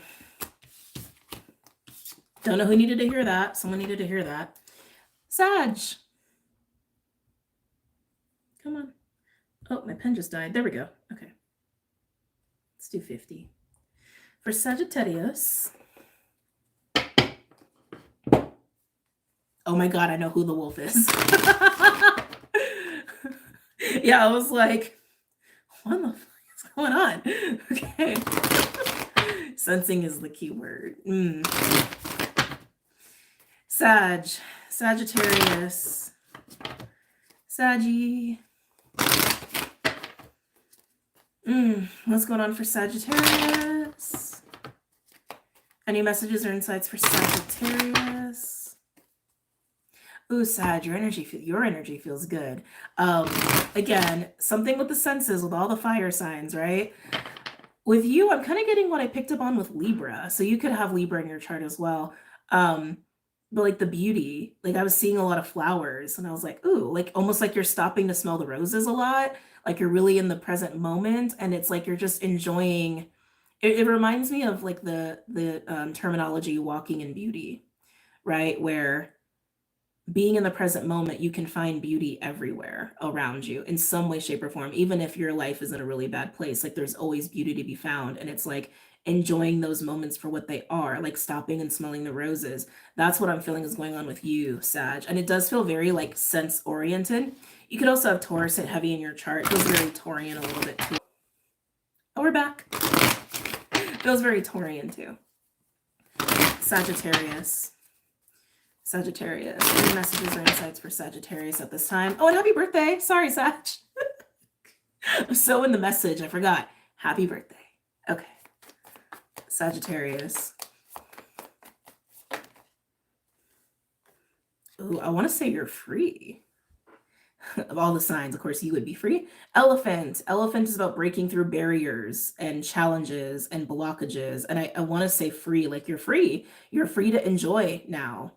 You're free to stop and smell the roses. Maybe literally you just got out of jail. I don't know your life. You're free to stop and smell the roses and enjoy the beauty in every given moment. And I do feel like a high level of gratitude with you. Like I feel like you've been through something recently that has just made you more grateful for your life, honestly, is what I'm getting. And we do have Mercury retrograding in your sign, so that could be part of it as well. Can I get a second card for Sagittarius? Ooh. Oh, sorry. It's just funny how these messages come through. Spider. Spider is usually co-creative energy, but like I actually want to say you got out of a web is actually what I want to say. Like the spider is actually the blockage that you got out of, or the challenge you got out of. Like you got out of a sticky situation that you were entangled in. That is so crazy. Yeah, you're free. You were tangled up in something, Sag. Something complicated, something that had a really big hold over you or took up a lot of your space or your bandwidth or your energy or your focus, and you got out. It definitely has that feeling of like getting out of prison or getting out of an entanglement, getting away from the devil energy as well. They just show me the devil card. On the bottom, we do have frog, which is emotional clearing and purging and healing. Some of you could have been entangled with your own, like, almost want to say maladaptive thoughts, limited beliefs, grief, things like that, but you're out. You're broken out. You broke out of it. I'm hearing the word complicated. Let's get some tarot cards for you. The web is destroyed. It's crazy. Okay.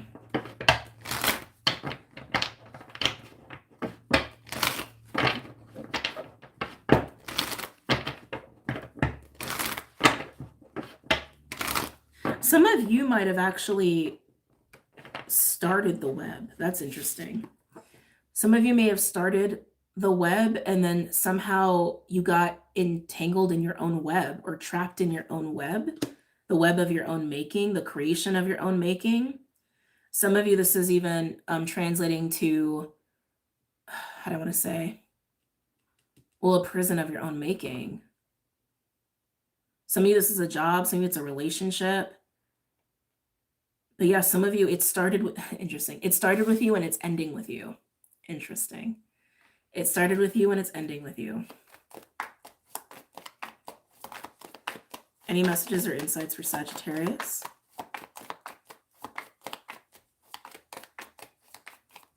I'm getting this feeling of like a tower, like a shock. I don't know if you're shocking people. You're shocking yourself. I don't know, something feels a little shocking here with the way you're getting out of this web.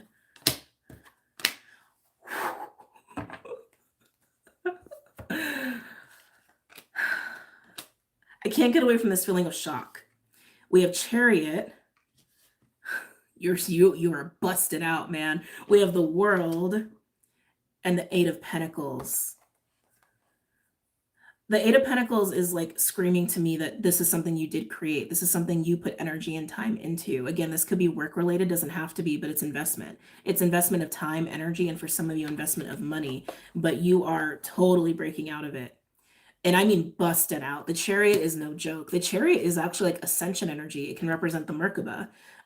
It is literally the card of a moving vessel, if you will. It could even be the card of moving. You could actually be physically relocating as well. But the World's indicating a major closure, karmic lessons, that kind of deal. Saturn return cycle. So you guys are in your Saturn return. So you'd be a Saturn Pisces if that's the case. Yeah, I mean, this is a big deal. I keep getting the way you're exiting this is shocking to someone or someone's. Maybe it's just the speed it's happening. Something with a Chariot is making me feel like it's happening really quickly, like really fast. Who else got the term head spin? That's kind of how it feels. Oh, Aquarius. Aquarius had that. Feels a little bit like a head spin. Some people may feel like you're blowing up your life only because of the amount of energy you put into this web. I don't think you are. I think this is very necessary, honestly. Very fascinating. Can I get a card for the Chariot for Sagittarius? Strength. This is no easy feat. This is no easy feat. With Strength and Chariot, I want to say it's actually requiring all of your energy to get out of it. Like every ounce of you is required to get out of it. I'm also noticing too, in the Strength card, we have the Empress, and in the Chariot, we have the Emperor. Also, the Emperor is like holding the balance of the Sphinxes to actually move the Chariot, right? So there's also a very strong centered polarity happening here of your own masculine, feminine energy to make this happen. It's requiring all of you, though. It is. Yeah. This is very, what's the term? Well-earned, well-deserved, hard-won. That's what I'm getting here. Can I get a card for, I want to get one more card on the Chariot for Sagittarius. Can I get one more card on the Chariot for Sagittarius? Yeah. Out of 5 cards, you have 4 majors. Sag, this is no joke. Look at that. Yeah. The Death card can represent changes, transformations, deaths, and birth. I think all deaths and births. I think all of that is happening as you're busting out of this web. Some of you, this is a major life change. Like major life change. Let's look at the World. Whoa, am I taking these? No. Okay. King of Cups did come out. I'm putting him back. I'm just letting you know he showed himself. Okay. Tell me about the World.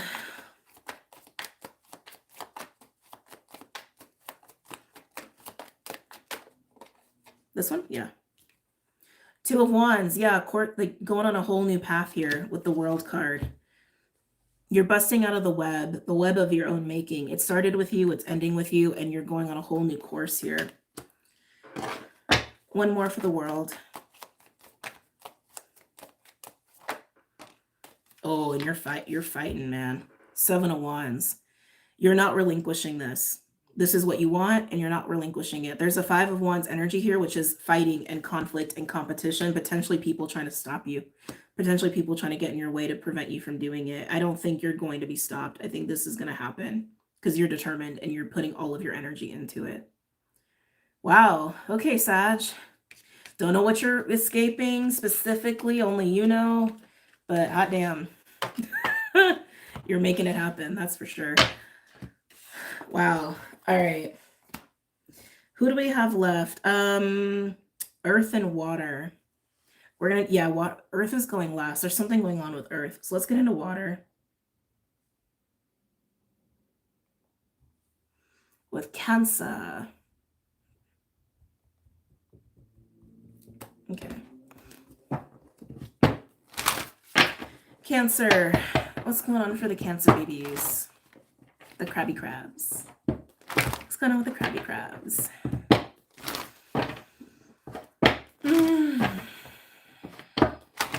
All I'm getting is your shell. Are you feeling unsafe, Cancer? Are you trying to withdraw right now? All I'm getting is your crab shell. Cancer. Cancer. That is all I'm getting. Okay, so Cancers, I don't know what's going on with you, but when I get that vibe from you, you're either feeling really not safe, or you're feeling perturbed and irritated and pissed off, and you're withdrawing and you're hiding in your shell. So you guys could just be spending a lot of time at home. Come on, Cancer. Any messages or insights for my Cancers? You're doing the side step too. You're doing the side step. Okay. So Cancers, I'm getting the vibe that you're actually trying to make your way out of something. Almost like you're trying to quietly leave the room. I don't think you're being very quiet about it, to be honest. I don't, like, you may think you are, but you're not. I think it's very noticeable. I feel like Cancers only do that when they feel either fed up or really unsafe. Cancer.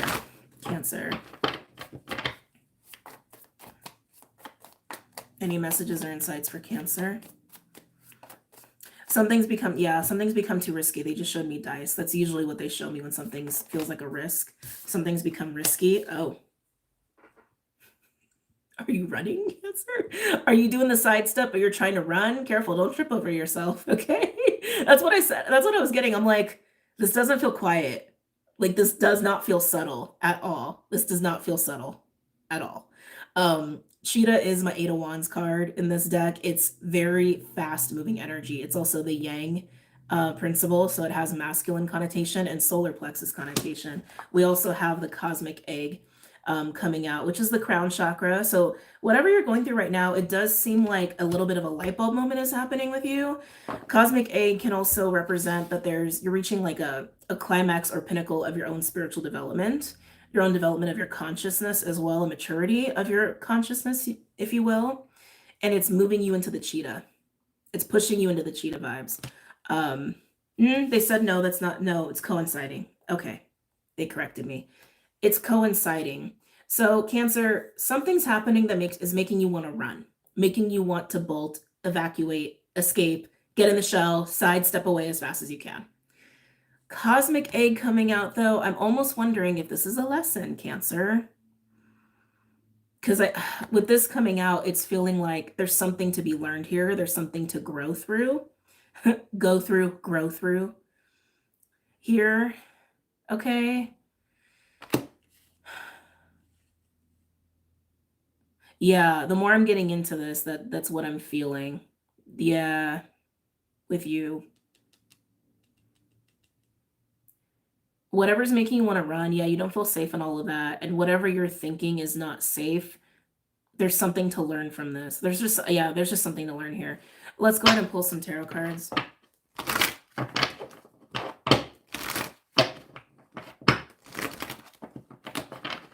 In a weird way, it's almost like you're running from the cosmic egg itself.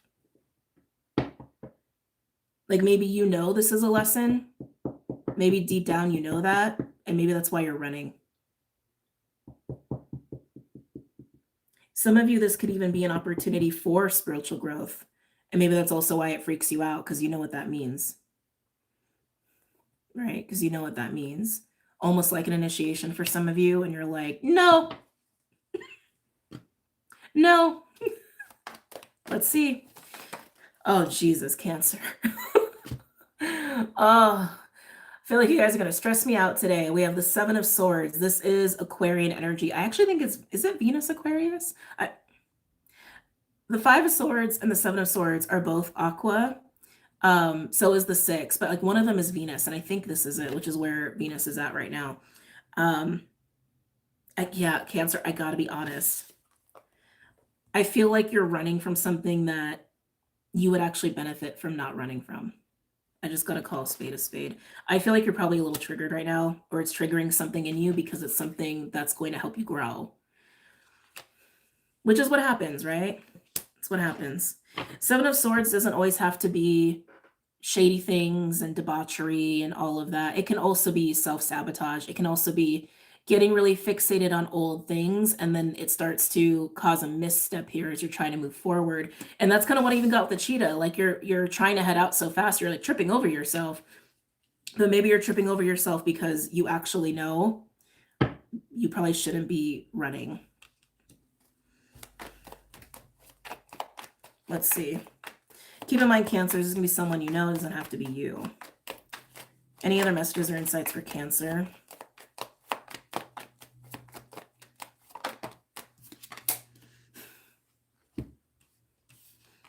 Cancer. Any two cards to represent self-sabotage, this is the textbook cards for that. You're walking away from the sun. You're trying to run from the sun.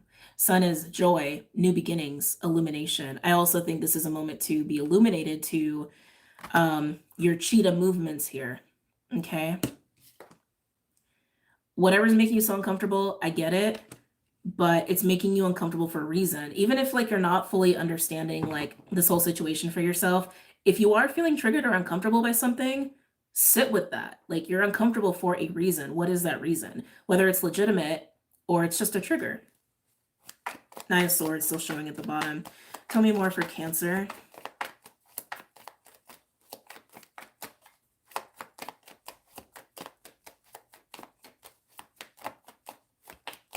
I got another card for Cancer. Whoa! You got 3 more. These cards just threw me for a loop. 5 of Pentacles. Knight of Wands.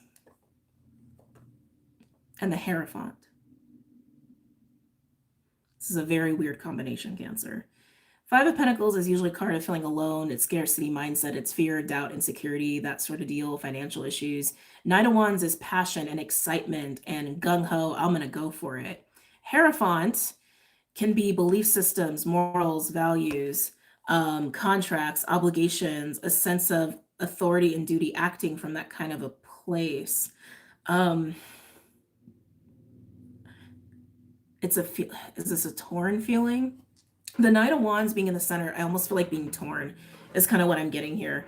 Like torn between the Hierophant, but then also torn by what's being felt and experienced. This is so funky.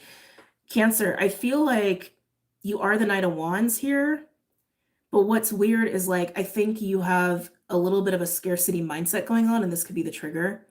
It could be abandonment, it could be rejection, it could be financial fears, insecurities, doubts, that sort of deal, low self-worth. Like, I feel like this is just like representing a trigger that's happening here for you that's like causing the 7 of Swords. All right. So you have this on one, you're feeling this in one way or shape or another, but then you're feeling this, like almost like, you know, I'm gonna take this away for a second. Almost like you know that this is right, the sun, that heading towards the sun, the cosmic egg is actually the right thing. And to rise to the occasion of that, some of you, you're actually feeling spiritually guided to do so. And I keep getting, it's going to give growth. That's the gift of the sun and the cosmic egg. It's the gift of growth. It's the gift of maturity. It's the gift of a lesson learned, which also means when we learn lessons, we don't need to repeat them either, right? So some of you guys is going to break a pattern for you. So it's like, this is so interesting. It almost feels like the angel in your ear versus the devil in the other ear is also how this feels. And like, you know, Cancer, you know what you're feeling. As the Knight of Wands, you know what you are feeling. But the 5 of Pentacles is tempting you to go into this mode. And the Hierophant's tempting you to go towards this. So it's a choice. And the choice is up to you. It's your life. Decide what you want to do for yourself. Okay? Oh, free will, right? All right. Scorpio. Okay. See what's going on for my Scorpio Scorps.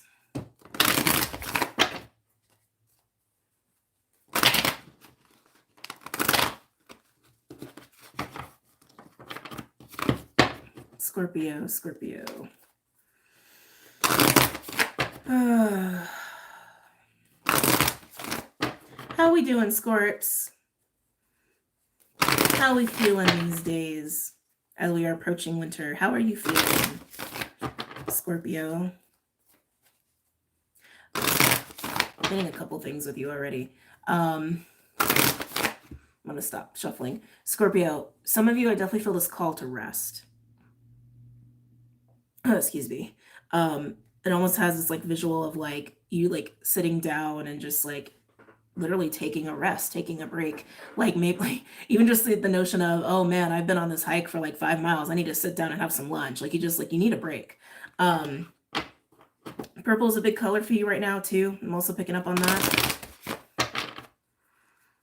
I'm getting a little wave of sadness though, Scorpio. What's that about? I'm getting a little wave of sadness. Maybe this is why you need a break. Maybe this is why you need a break.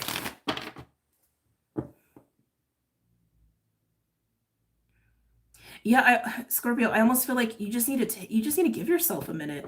I feel like there's something you haven't allowed yourself to process or acknowledge or even tune into. It's just like a little blip of sadness is honestly what I'm getting. And you need to take a moment to honor that.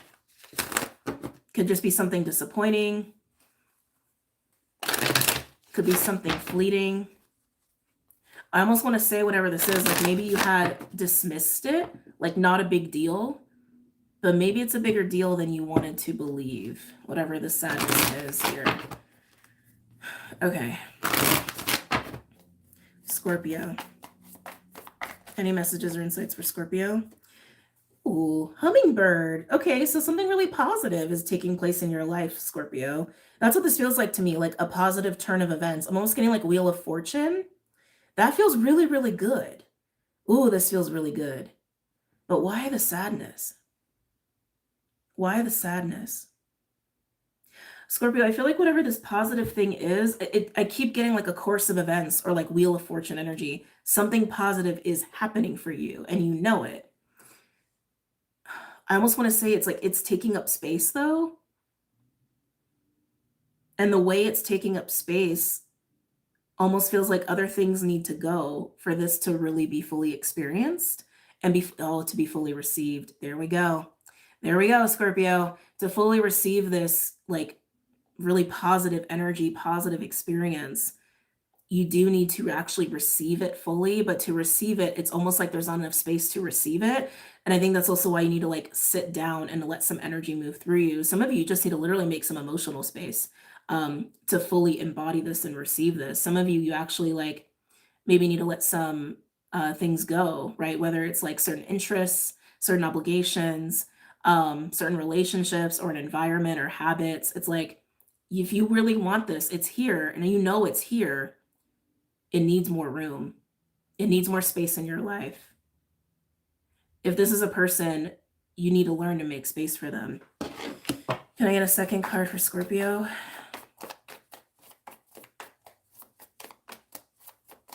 I feel like you're really afraid to.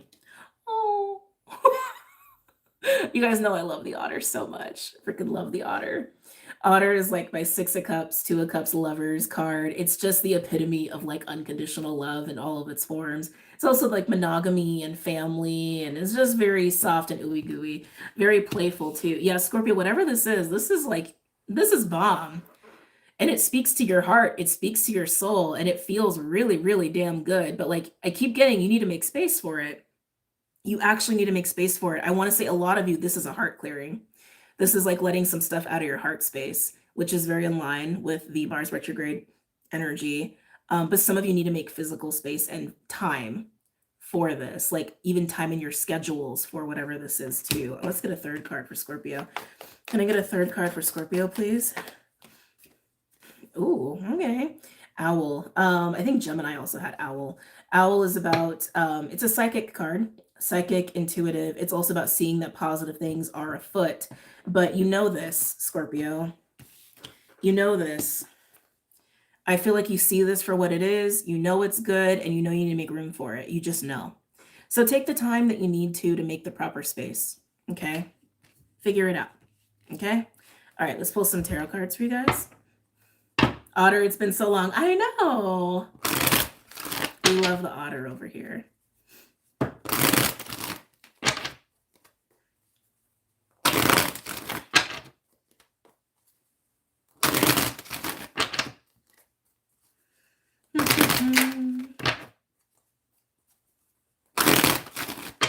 Scorpio.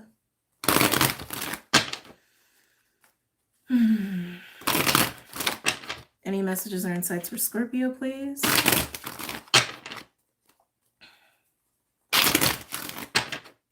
Okay.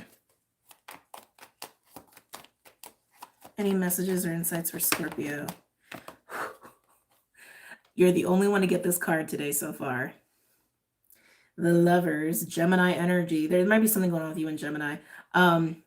Just because they also got the Owl card and this is the Gemini card. Lovers can be about alignment, choices, and spiritually guided relationships here. Okay. This is giving me the otter vibes. Totally the otter vibes, right? Because otter is just that like source of unconditional love, and otter is very much connected to anyone or anything that is in alignment to unconditional love. And that's what the Lovers represents, whether it is a choice or a relationship or about your own alignment here. Okay. Whew. What else is going on for Scorpio? Jesus. Scorpio, I don't think you've had a reading like this in a while. Am I taking this one? Yes. Oh my God. It's a relationship. Oh, Scorpio. I can't tell you how few times in my tarot career that I've seen the Lovers come out with 2 of Cups. Just the 2 of them. So yeah, Scorpio, I want to say you got to make room for a person. Honestly, that's what this looks like to me. You got to make room for a person. How did I get here? This doesn't have to be romantic, but it's spiritually guided. That's for sure. There's some sort of like spiritual alignment behind this relationship. So it could be a friend, it could be a business relationship, but there's a lot of depth to this. There's a lot of depth to this. Tell me more about Scorpio, for Scorpio.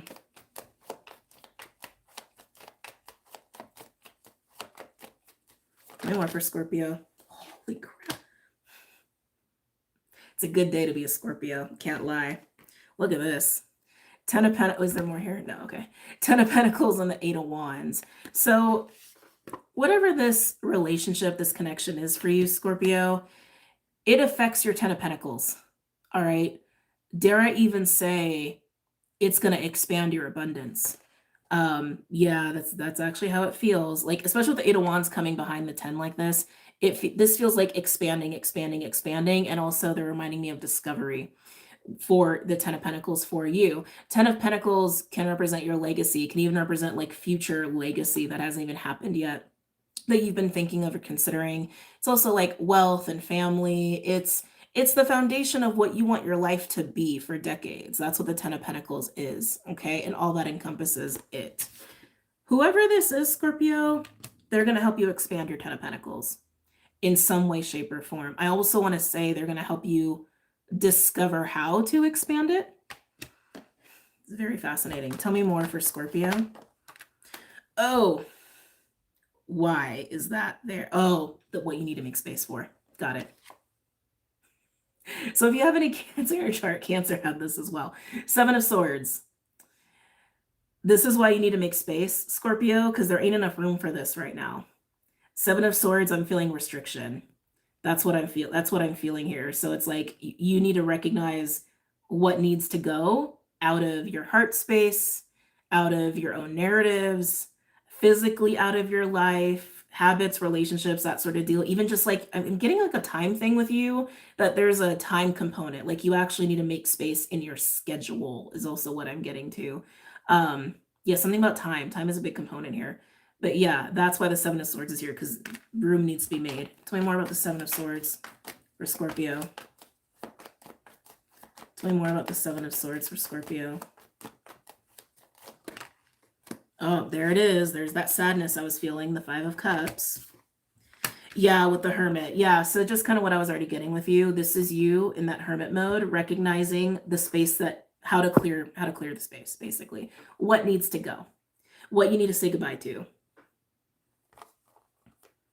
Yeah, because the other thing with the 5 it always highlights the 3 versus the 2 of cups because that makes up the 5, right? The 2 of cups is very much available.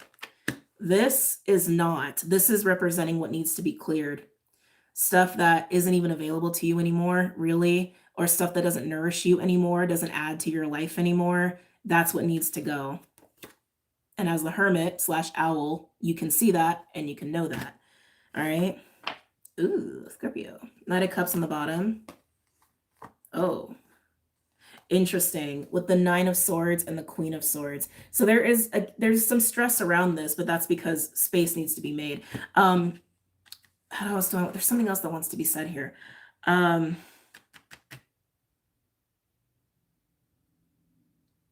The big things in life, right? Like just looking at the 10 of Pentacles, the really, really big things in life that take care of us in the long term, that truly nourish us, they do require a lot of us. And you can look at it as like a sacrifice for these things, but it's like, is it a sacrifice or is it just creating the right space to be truly devoted to what your soul wants to be devoted to?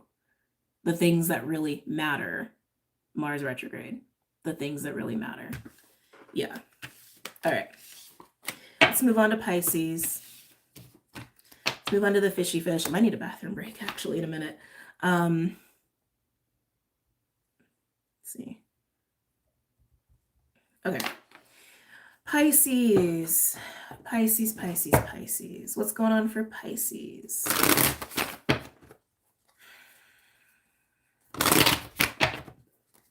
Pisces. Any messages or insights for Pisces?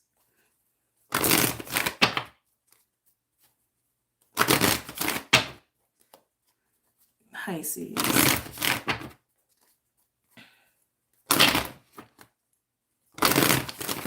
Pisces. You guys are feeling a little void-like today. Oh, geez. You guys got the wolf too.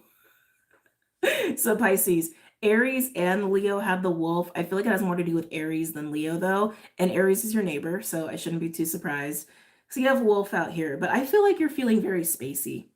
You're feeling very void, spacey-like, as Pisceans tend to feel sometimes. So I'm like, why is wolf coming out here for you? Why is wolf coming out for Pisces? I am hearing pay attention. Pay attention. Pay attention. I'm getting a couple things. Some of you guys have someone micromanaging you or like breathing down your neck a little bit. Some guys can have an issue with authority, especially if you like Aqua in your chart. But I'm getting a little bit of a micromanagey, naggy kind of a vibe. I don't like that. You guys know who that is. It's most likely a boss, most likely, or a family member. Someone who just like, who likes to, throw their weight around, someone who's like judgmental, someone who just thinks that they knows everything or knows best. So I'm feeling that. But the other thing, pay attention, pay attention, pay attention. Pisces, no matter how spacey you are right now, or if you're hanging up in the realms or whatever, there's almost a call to come back to the present moment here. Like a call to come back to earth a little bit. Can I have a second card for Pisces? I keep getting Queen of Swords. You guys got a Queen of Swords energy around you. I don't think it's your own critic. I don't think it's your own inner critics. Maybe it is for some of you. I don't feel that. But I feel like you got a Queen of Swords energy around you that doesn't feel like a good Queen of Swords. Feels like a low vibe Queen of Swords. Could be male, doesn't have to be female. Actually, maybe a lot of you it is a man.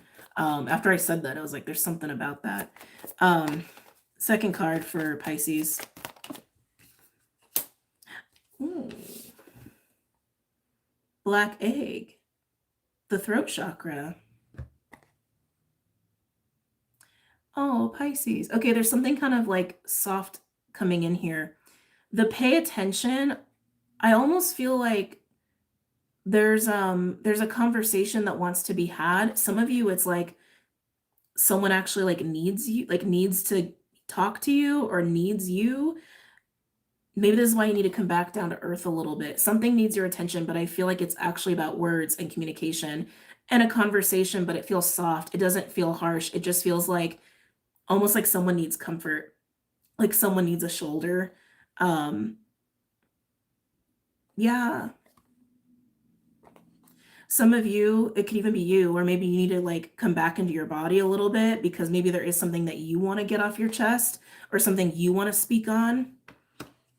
And because you haven't been like in your body, you haven't really been fully aware of that. On the bottom, we have Stingray with Swan and Cosmic Egg. This is definitely like a very loving heart, like heart. Oh my God, I can't speak. I'm sorry. This is a very loving, heart-centered energy going on the bottom of the deck for you. Swan can speak of partnership. You have like the mirror image here, but Swan is also an experience of feeling whole within the self, feeling in the heart. Also a Stingray, that's like King of Cups energy. That's emotional maturity and spiritual strength. I keep feeling like there's something that needs to be spoken and needs to be relieved off of the chest, but it feels very honest. It feels very heartfelt. It feels very vulnerable and very loving. And it's either you or it's someone around you. And it's almost like Pisces, pay attention because it's obvious, but I think it'd only be obvious if you're like really in your body. Okay, interesting. Let's pull some cards. Pisces.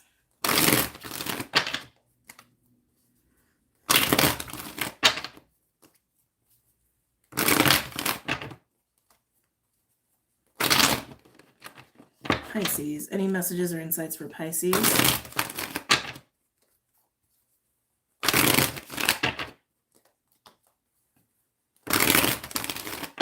Oh, thank you.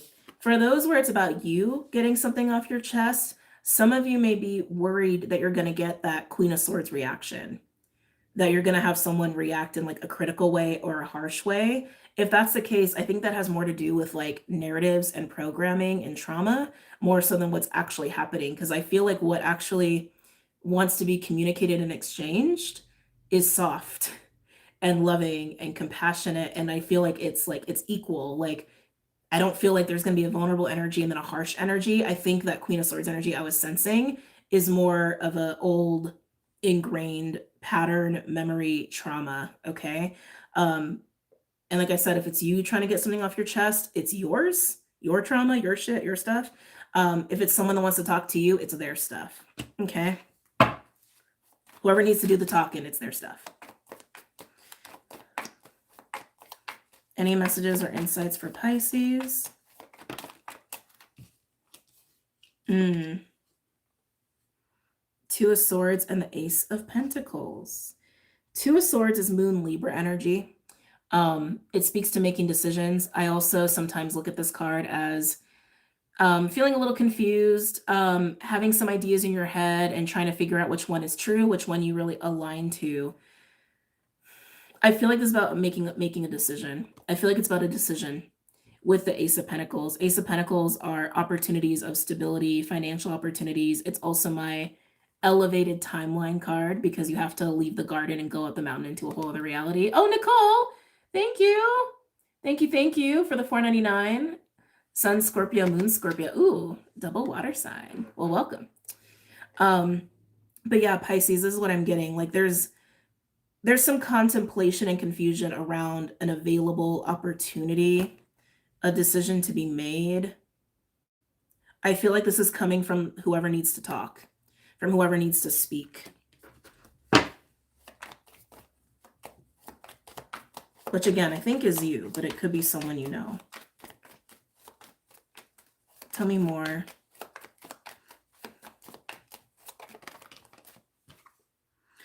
Whoa. Whoa. Judgment. I feel like shit just got serious. Did you feel that? I don't know if you all felt that, but suddenly I felt that. Like the energy just got a little serious and a little heavy. Judgment with the Ace of Pentacles. So there's a couple ways that this could be coming up, Pisces. With the Ace of Pentacles and Judgment, this can represent second chances. I only say that because the Ace of Pentacles is the only ace that represents second chances. And Judgment is also a card of resurrection. But Judgment is also a call to bring to life what needs to be brought to life, awakening what needs to be awoken, what needs to be brought to the light, what needs to be brought into truth, what needs to be shared, exchanged, witnessed. It doesn't always have to be something that's a repeat. It can be something that is being newly awakened, newly discovered, that is totally new. It's just been kind of waiting in the wings of the ether, right? And judgment, sometimes I feel the hand of spirit, which also is very prevalent with the aces as well. So I feel like there's like a major involvement here of spiritual intervention kind of driving this a little bit. You could experience that as an internal nudge, or literally spirit trying to orchestrate some things around this.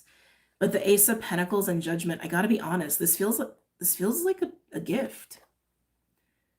Whether it's a second chance or not, it feels like some sort of gift that is available, but it's up to you to see that. I think this is also why there's such a call to get grounded and get into your body, because with the Black Egg, while it's about a conversation that needs to be had, that conversation is also about what is available. What's available to be experienced is a gift, and it does feel like it's from the hand of spirit. I know how that sounds, but it's exactly how it feels. But it needs to be recognized. It's like spirit can only do so much, right? Because we have free will, right? So we can have opportunities left and right, but if we are closed-minded, or we're not in our bodies, or we're disassociated, or we have limited beliefs, we're not going to see them, right? This is available. It needs to be acknowledged. With the Two of Swords, it's not really being fully acknowledged, but once it's acknowledged, it needs to be spoken on. Jesus. Okay.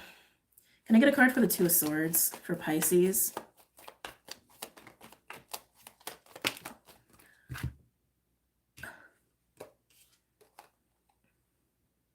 The Sun.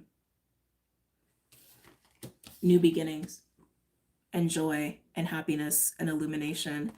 Pisces, whatever this is, I mean, it's kind of giving me the Scorpio reading vibes. It's I just keep wanting to say it's a gift. Ace of Pentacles is also explicitly a gift of some kind. And with it being a pentacle too, it's like, it's very tangible. It's up to you to just see this, honestly. Oh my goodness. Tell me about the Ace of Pentacles. Tell me about the Ace of Pentacles. Oh! Not what I expected. We have the Tower and the Five of Wands, clarifying the Ace of Pentacles for Pisces. Clarifying the gift. Maybe this is also why it's hard to talk about, because whatever this is, again, it feels like it has the hand of spirit at play here. It is a blessing. It is a gift. It's a reward of some kind. It does feel like it's blowing some things up here. This might be also why, again, you're having a hard time acknowledging it for what it is. It could be triggering you. But Tower and the Five of Wands, it feels like the fact that this is available, it's breaking shit down too. So some of you guys, this could also coincide with a little bit of an awakening here, but it's really just awakening to what's available. That honestly, it's awakening to the availability of happiness is honestly what this is. But it's shaking up other things, I want to say, that would get in the way of it, and even shaking up things that would get you to want to look away from this, or even made it hard to see this in the first place. Does that make sense? Yeah, yeah. I'm hearing you guys get it. You guys get it. Jeez. Tell me about the judgment. Tell me about judgment, and then we're gonna move on to Earth. The back of my neck just got super stiff. Some of you guys have some really stagnant energy in your throat. Tell me about judgment.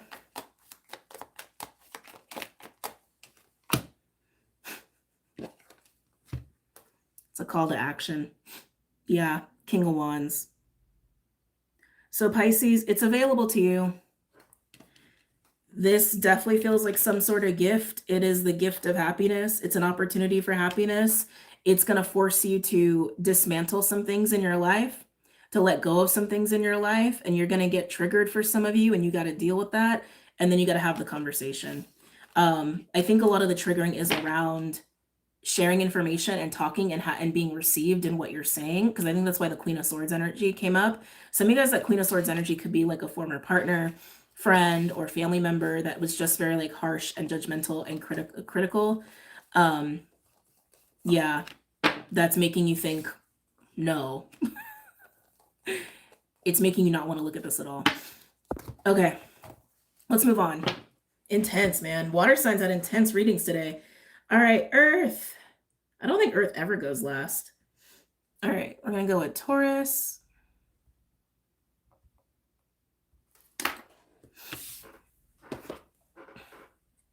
Okay.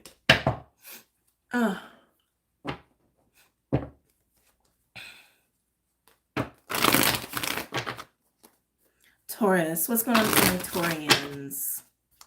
What's going on for bulls? What's going on for the bull gang? Taurus. Taurus. Any messages or insights for Taurus for Taurus's highest good? You guys are feeling a little bit like how Libra felt. Like there's a... Or was it Gemini? It was one of the air signs where it's like, got a little pep in your step, feeling a little lighthearted. I think it was Gemini, which you're neighbors, so that also makes sense. Go so I can go too. I honestly got so into it, I forgot. Do we need a break? Does everybody need a bathroom break? Is that what's going on here?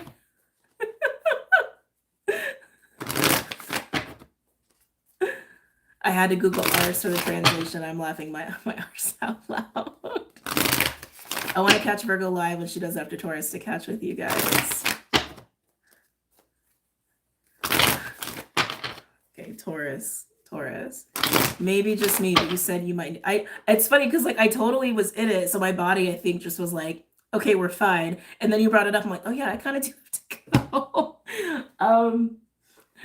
Why is every sign essentially fighting themselves right now? Because it's just part of the human condition. To be totally frank with you, it's the human condition to fight oneself, right? All right, so we're going to do a little intermission. Hold on a second. For bathroom breaks and whatnot.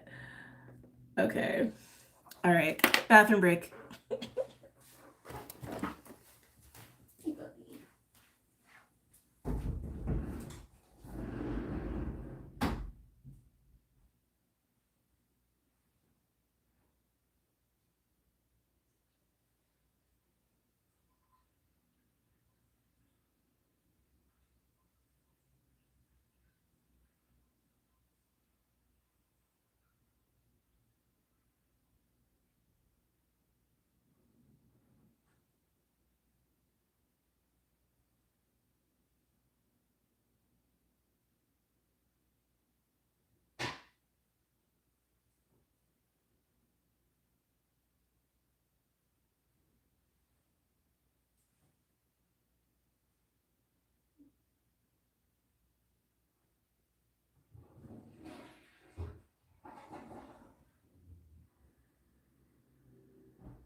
Hi. You okay? No. Okay.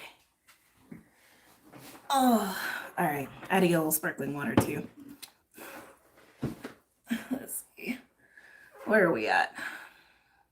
The entire collective feels the planetary shift gearing up next year. Oh, hell yeah. Feeling a pomegranate and made my hands all sticky.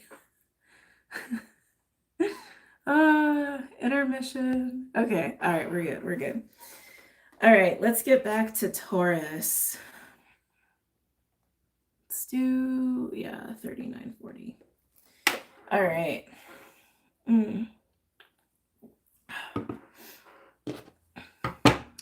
Okay. Taurus.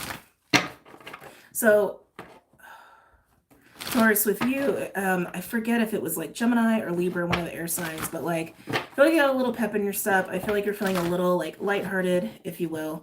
So let's see what else is going on for Tauruses, for the bulls. What's going on for Taurus? Taurus, I'm getting a comfort with you, which you are all about comfort. But it's interesting. It's almost like a comfort of what you have. It's interesting. It feels like a little bit possessive, but at the same time, it's just you have a lot of gratitude and love for like what you have in your life or even who is in your life. Oh, look at those blue eyes. Um, like it almost has that feeling of like you're holding someone close and you're like, yeah, you know? So it's strange because it's like it's partly possessive, but it's also a lot of gratitude. So it's just really interesting. Okay, Taurus. Any messages or insights for Taurus? Yeah, I feel like you're also feeling a little protective too, of what you have. Again, it's from a place of gratitude, but you're also feeling very protective of it or certain people. Taurus, Taurus. Ooh, we got Cobra. Okay. Every time Cobra comes out, I feel the eyes of Saturn, even though technically Saturn is not necessarily associated with snakes. Although it is associated with karma, which is also the snake eating its own tail. But anyway, Cobra is a teacher energy, typically.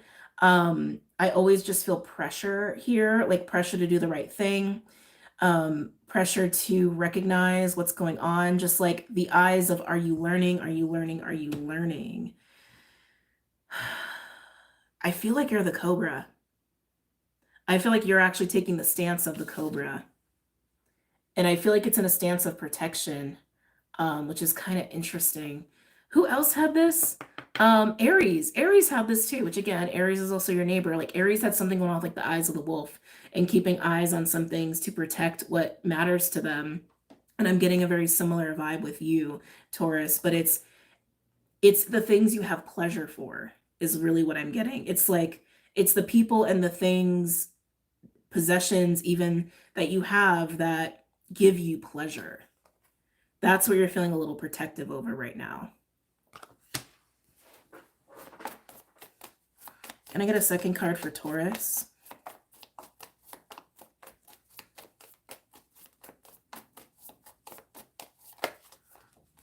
Oh yeah, your eyes are on. We have Gazelle. I haven't seen this one come out in a long time either. This is kind of like a Three of Wands energy. It's anticipatory, right? So it's like taking the stance of, okay, I'm going to be here, but I'm watching. I'm watching and I'm waiting. I'm watching and I'm waiting. I'm watching and I'm waiting. So yes, on one hand, you're like, you have gratitude for the things that you have and you're protective over those things and or people. But what are you waiting for? You're expecting something to happen. You're expecting something to happen. What are you expecting to happen? Is it positive or is it negative? I almost had that feeling of like maybe some guys are waiting to hear back from somebody, hear back on an opportunity, like waiting for a response. Waiting for a response. I feel like some guys are waiting for a response potentially. You're waiting for something. Can I get a card for the anticipation? What's the nature of the anticipation for Taurus? What's the anticipation here? Whoa, a lot of cards wanted to come out. We're not taking all those. What are you anticipating?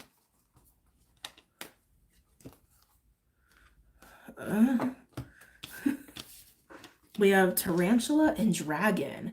Dragon's very Taurian to me because it's so close to the Draco constellation, but Dragon is solar plexus. It is also confidence and self-esteem and seeing through the veil a little bit. And I'm feeling more of that like watchful eye. And Aries also had that peek out too a little bit.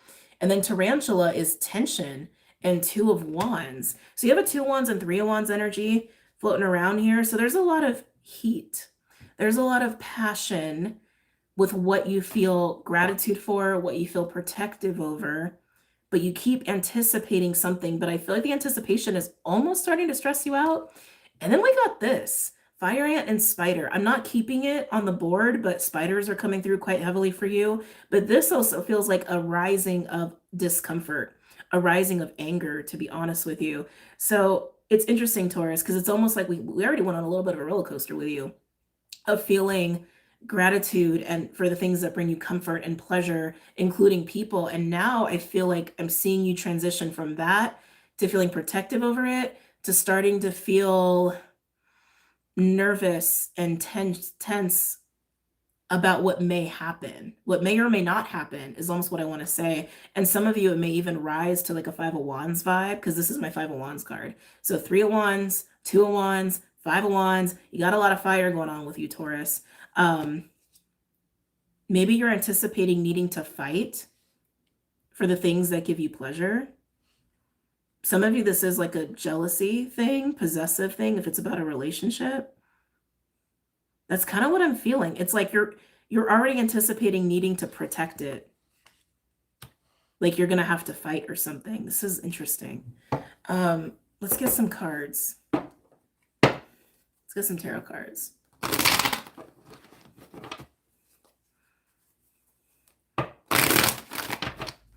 And snacks. Nicole, you're funny. Ah, from Kauai. Aloha. All right, Taurus. Any messages or insights for Taurus regarding this spread?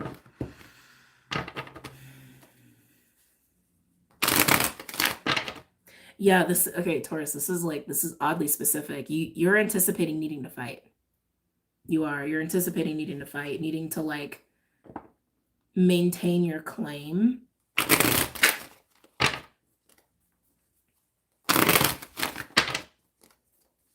Yeah, Ace of Wands making an appearance. Any messages or insights for Taurus?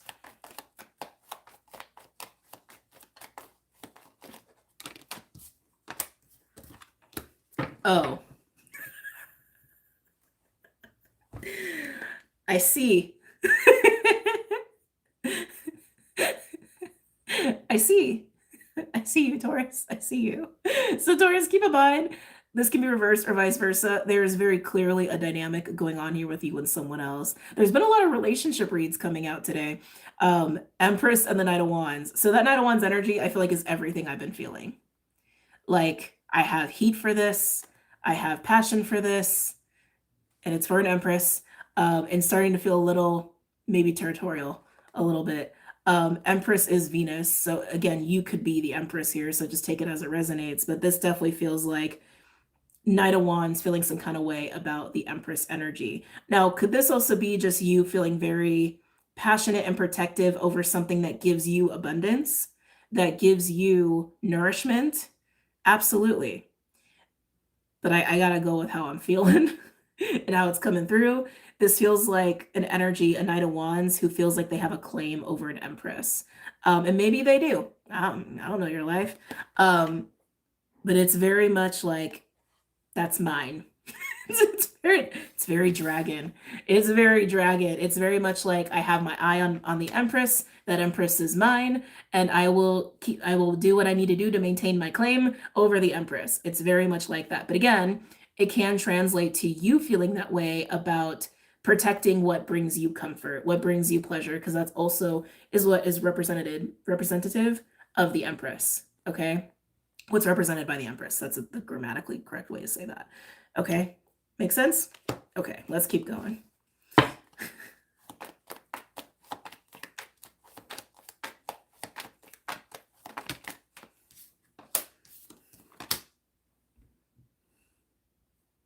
Oh, maybe this is why you're nervous, Taurus. This might be why you're nervous. We have Four of Swords and the Four of Wands. Some of you are actually like either on a break or distant from your source of comfort. Okay, so that could translate in a lot of ways. Like this could literally be about your home. Maybe you love your home, and maybe you're very protective of your home, and maybe you're on a vacation away from your home and you're like checking your security cameras, you're calling the dog sitter, and you're like, my home better be intact when I get back. Like, it could even just be that. It could straight up just even be about that. But the Four of Swords and the Four of Wands, I do feel a distance here from these energies with the Knight of Wands and the Empress.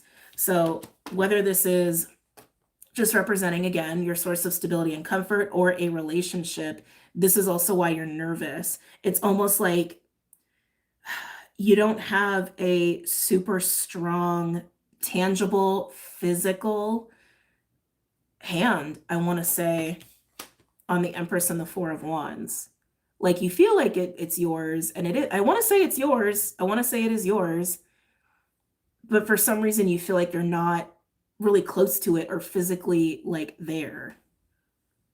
Like you're on vacation or something. Like that's how it feels. This is such a fascinating reading. Okay, I want to get a little bit more here. Can you tell me? Oh, mine. Mine. Four of Pentacles. Sorry, I love dragon energy. It always makes me laugh. 3 fours, 4 of Swords, 4 of Wands, and 4 of Pentacles. That is screaming mine, mine, mine, mine, mine. Mine. Hands off. Mine. This could even be work. Like maybe you feel like your work is very enjoyable and gives you a sense of comfort, and maybe especially like holidays, right? Like maybe you're away from that for right now, or like maybe you're on a vacation and you're just like, I gotta just check up on the office. I gotta get back in the office. I hope everything's intact when I get back. Hope things haven't gone to shit like until I get back. Excuse me. Could even be that. Okay, I just want to give you guys a lot of different ways this could be coming up for you. But the 4 of Swords is making you tense. That's for sure. Why is the 4 of Swords here? Let's get a little bit more on that. Why is the 4 of Swords here? Why is the 4 of Swords here? Oh. We have 9 of Wands and Page of Wands. Again, more fire coming up for you for the 4 of Swords. I keep getting break or vacation or just like I keep getting like vibes like that, or even like needing to rest a little bit. Page of Wands is excitement and passion, which again you have for this source of comfort and this source of stability. But the 9 of Wands also says tired. The 9 of Wands says exhausted and kind of needing to be in the 4 of Swords. So regardless of why you're taking this break, this rest, this time out, I can see it. You're still very anxious about your sense of your source of comfort and stability, but I don't think you have anything to worry about. I think you think you do, but I don't think you have anything to worry about. Okay, let's move on.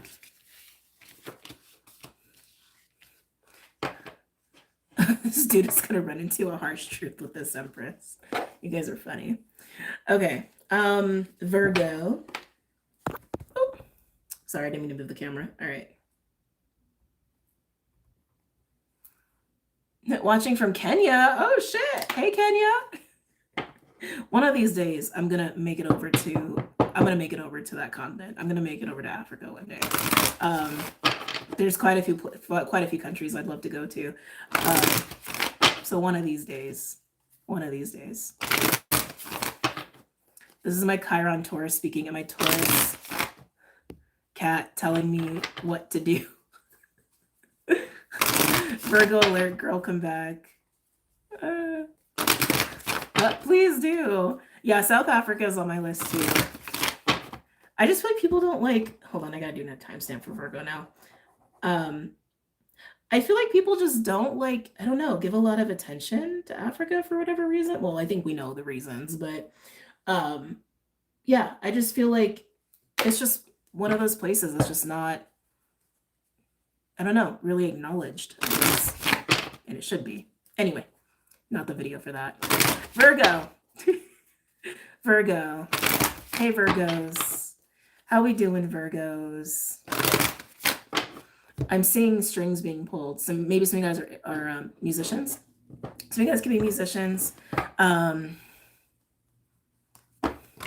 else would you pull on strings? So Virgos, I'm getting an interesting vibe with you because like on one hand, I actually feel like you guys are really fatigued. I feel a fatigue coming off of you.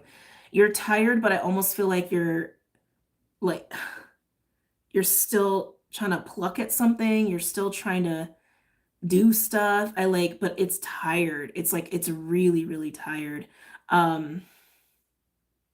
It's weird too. It almost feels like if I try this, what kind of reaction am I going to get? If I do this, what kind of reaction am I going to get?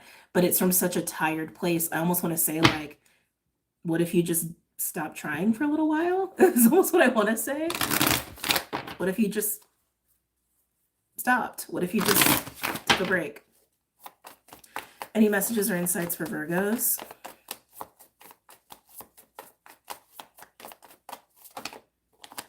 Oh, oh, I see.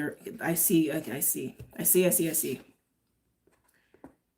Frog and rabbit.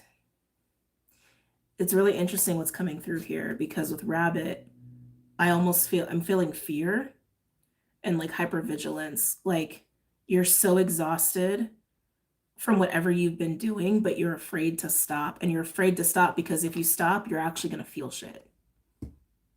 To be honest, that's what I'm getting with you. If you take that Four of Swords moment, like how Taurus is taking, right? Whatever way they're taking it.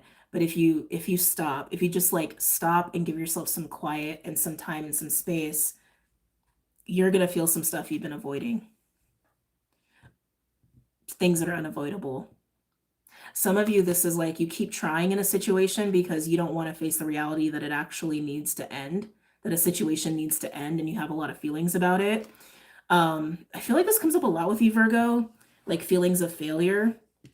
Some of you, that's what it is. Like some of you may interpret you stopping or recognizing that something needs to come to a complete stop and you stop putting your time, energy, and money into it, whatever it is, that like if you do, then you failed in some way, but you didn't. It's like those are not failures. A lot of things sometimes just have to come to a close. Most things don't last forever. Let's be real. It's kind of just the nature of things. Not everything is meant to last forever. But yeah, I feel like you're just afraid of getting in this frog energy. But you're going to have to feel this at some point. Okay, can I get another card for Virgo? Can I get another card for Virgo? Yeah, this is what I feel like you've been at. Camel, and almost said the word. Maybe you've been doing something with words and writing or speech or something, or preaching. Camel and the crow, not the word. Camel and the crow. This is what I feel like you've been putting energy and time into. Camel is a resilient energy, but Camel is also like a hardworking, resilient. I'm going to get shit done. I'm going to get through this. It can be a little bit of a pushing energy too. Crow is a card of alchemy and magic and occult and divine messages and working with words and like what was coming through before. I feel like you have been trying really hard to like make something work or even manifest something. And here's the thing about manifestation, guys. Manifestation only works if it's really if it, how do I want to say, if it wants you. I think that's not the best way to say that. Manifesting things in your reality only works if it's actually in alignment. That's a better way to say it. Like people who try to manifest relationships, like it's only going to work if that relationship wants you, if that person wants you. Trying to manifest a job, it's only going to work if that's actually in alignment with you. This is also why when I talk about manifestation, I talk about it in terms of like making this internal decision. Like that's actually how we, like in my opinion, that's how we truly manifest. We just make the decision that we want it and that we have it. And when you make that decision, you naturally start to change. You naturally start to do certain things that align to that decision. Like for example, if you want to manifest like, I don't know, weight loss, for example, and you actually commit to that decision and you embody it fully, you'll start to make little changes naturally that will naturally lead to that manifestation, right? So Virgos, I think you have been trying to manifest something or bring something into your reality, but the truth is it's not in alignment with you, or you're not in alignment with it. And maybe that's hard to hear. Now I know what I'm about to say is really going to hurt for some people. Some of you have been trying to do this with like, God, I don't even want to say it because I can already feel the hurt there. Well, like a spiritual career, but it's not in alignment with you. And that's okay. I almost feel like I need to hug you right now. There are a lot of us that have gifts. We're all capable of playing in the realms and working in this way. But it doesn't necessarily mean that that's what your soul wants to do, like long-term or vocation-wise. You know what I'm saying? Even though you enjoy it or you like it, it may not actually be what your soul wants. And obviously that's a very specific thing for certain people, okay? And that's more of a coming to terms with the self as far as like knowing that that message is for you, okay? But either way, coming back to the main message, whatever you've been pouring so much of yourself into, it really is coming down to it. I'm not going to say it's a dead end, but it's like it's not in alignment right now. It's just not in alignment right now. You just look at it that way. It's just not in alignment right now. And this is why you're tired. And this is why you're afraid to stop. Because something in you deep down knows it. It's not a failure. Okay? You didn't fail. Life is made up of attempts, right? That's what life is. Life is attempting to experience certain things. And sometimes they end, sometimes they continue. More often than not, they're going to end at some point, whatever they are. It could be within a day, it could be 20 years, right? But I think it's time to let it go. It's time to let it go. Okay. Let's get into the tarot.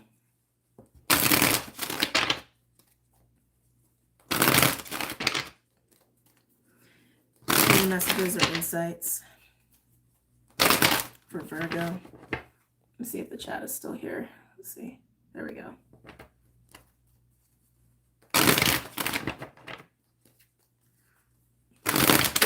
Any messages or insights for Virgo?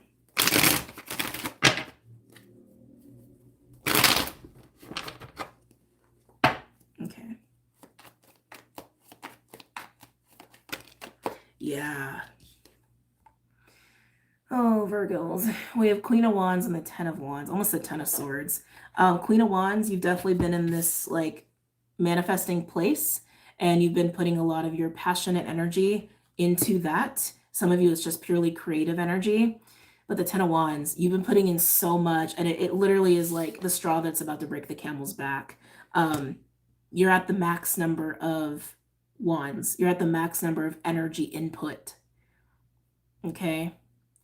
And I feel like you are like, I'm gonna keep trying. I'm gonna keep trying. I just gotta keep trying. And I want to say no. I want to say like just shelve it for right now. Shelve it and take a break and enjoy other things for right now. We have the Death card on the bottom. Virgo started at 253.45. Anything else for Virgo? Hold on, let me get a little sip here. Okay. Interesting. King of Pentacles. King of Pentacles is Taurus energy. It is the Taurus court card, and Aries is the Queen of Wands. So again, neighbors could also pertain to your chart specifically. King of Pentacles, I feel like this is part of the striving that's been going on. Because I feel like you've been trying to manifest like abundance in some way, shape, or form through creative energy, or even through like just manifesting, like magician-like energy, because you've been wanting to attain this position. I want to say in your life or in a specific environment, take on this role of the King of Pentacles. The King of Pentacles is abundant. The King of Pentacles manages the 10, responsible for the 10. Okay. Some of you, this could be a relationship, but I feel like it's something you've been trying to do for you or create for you is really what I've been feeling. Interesting. We have Justice here with the Queen of Wands and the Ten of Wands. I want to say letting go is actually what's going to bring you balance here. I also am feeling this, just speaking honestly, I'm feeling the sense of entitlement. Like you've been trying to manifest what you feel entitled to, what you feel you deserve. And again, I'm not saying you don't deserve abundance. Like I feel like everyone deserves that. But it's got to be in alignment with you. Right? And that's what needs to be seen. That's what needs to be recognized here. Anything else for Virgo? Oof.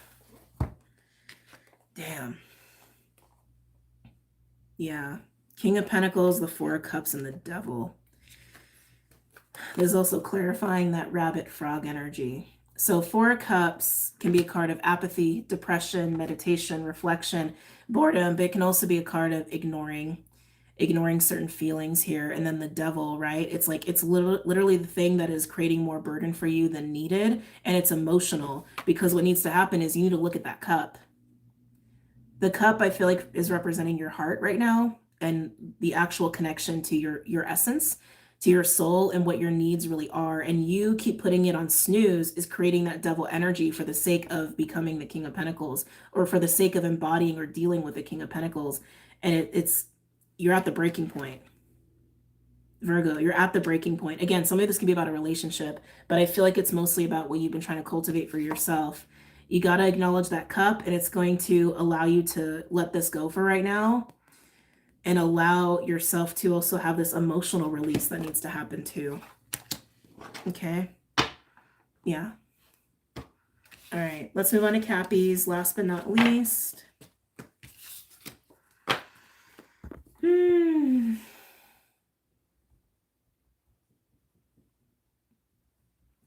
Capricorn.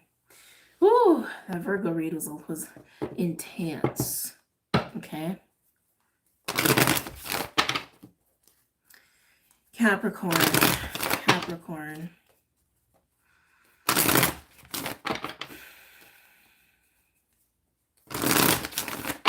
Capricorn. Any messages or insights for Capricorn at this time? What's going on for my Cappies? Hold on a second. Spiders are big with you too. Spiders have been coming like in and out of the reads a lot today. Capricorn, this is interesting. I feel like it's like you're watching something unfold. I don't know another way to put it. It's really weird how they're showing it to me. They're literally showing me like spiders like coming down their webs, but it's like you're watching them and like you're waiting for them. So I'm just taking that as like you're waiting for something to fully unfold here, but you're just observing. I feel like you're just waiting for the right time, the right moment. I feel like you're in a lot of feminine energy, which is good. Capricorn. Capricorn. Am I taking these? Yes. Well, there's spider. This is fascinating. We have lizard with unicorn. No one's got unicorn, I think, today yet. And spider. So that spider energy is very big for you, Cappies. I would definitely just consider that, especially if spider starts coming up for you, or if it has been coming up for you. But unicorn, you are very, again, you're very aware. You're very aware that like you need to watch something in terms of that spider energy. And it's almost like you're waiting for the right threads. This is like so, because that's how they showed it to me, like little like spider threads, and you're just watching the spiders like come down almost closer to you. It's like so bizarre. So Capricorns, this might be a woo-woo reading, I'm just gonna say, because the lizard is also indicating that there's a little bit of overwhelm going on, or like energetic sensitivity, and unicorn is the ajna, it is the third eye. So I do feel like you have a lot going on right now psychically, and I feel like you're just very aware that like you need to wait for something, or there's like a timing factor here for you in terms of co-creation. It's like you're waiting for the other spiders to show up so you can all make a web together. That's honestly how this feels. And you know it. You psychically know it. So you're just like, you're just waiting. You are. You're just going with the flow of divine timing is what I'm getting with you, because you're just so psychically aware of that. Very atypical Cappy reading, but that's where we're at. Excuse me. I'm also starting to get Capricorn in your energy. Like I almost like feel like there's energy like this around my throat, and I'm even starting to feel it like up into my jaw, my chin here, like a straining. Why is that coming through for Capricorn's reading? Hold on. I don't even, maybe this isn't even you. Oh, okay. Some of you are going through something with your throat. So I'm like trying to get like talk. I'm like, so some of you are going through some sort of shift with your throat. Could be an activation, could be a healing, could be an opening. Only you would know. Something is shifting when it comes to your throat and how you communicate. That is absolutely happening for some of you. Others of you, I'm hearing the word nervous, and I'm getting like a Nine of Swords energy, and I'm being drawn to the lizard here. Oh.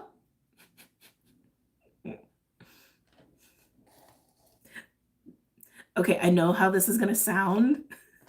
It's not meant to sound, I'm trying to think of the word here. It's not meant to sound judgmental or cold or detached, what I'm about to say. Some of you are watching somebody and you're just waiting for them to crack. You're just waiting for them to crack. You're just waiting for them to like,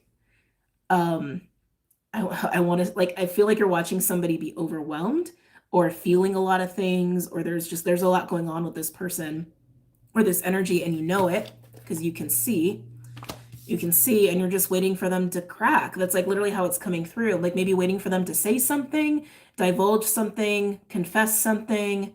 Maybe you're even waiting for them to like wake up or get activated.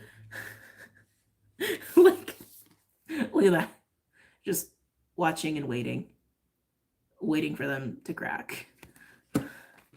Okay. That's for some of you. You know who you are. So quite a few messages coming through for Capricorns. Yeah, all of a sudden after saying that, my throat feels fine. Okay. Capricorn. Any messages or insights for Capricorn? I feel like you're in a very like high priestess vibe right now, Cappies. So much observing, watching, waiting, inner knowing, not a whole lot of action going on. You're just like observing, taking in information, and watching, Nine of Swords, watching things unfold as need be.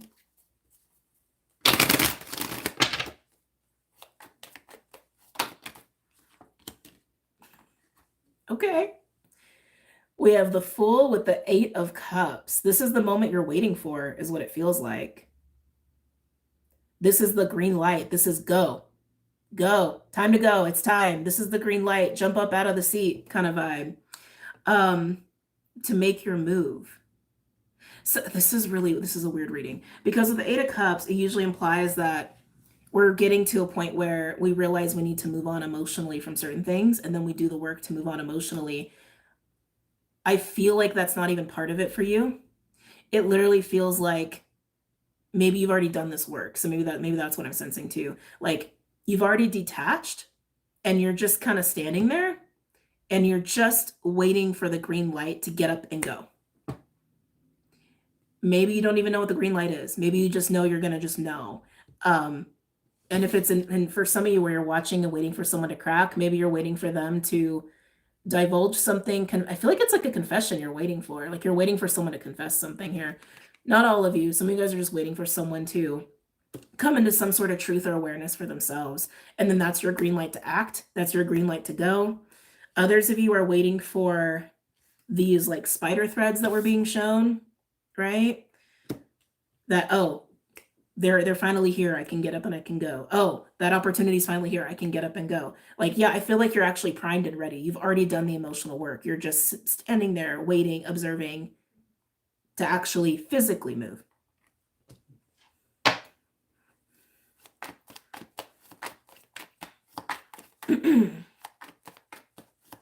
Anything else for Capricorn? Oh, Cappies. Three of Cups. This is like, who are you? Three of Cups. This is Cancer energy. This is what awaits you after you get the green light to leap. Wherever you're leaping towards, it's leaping into fun times. Fun time, celebration. Some of you, it's actually getting together with other people, like community, tribe sort of deal. Some of you, if you're waiting for someone to crack, whatever that means, again, I feel like it's just waiting for them to come into some sort of truth for themselves, and you're just watching and waiting for that to happen. And then you can go and have fun with them or do whatever it is you were going to want to do with them. It just feels like good, fun, celebratory times is what you're moving towards. But only when it's the right time. This is so specific. Only when it's the right time to invest your energy.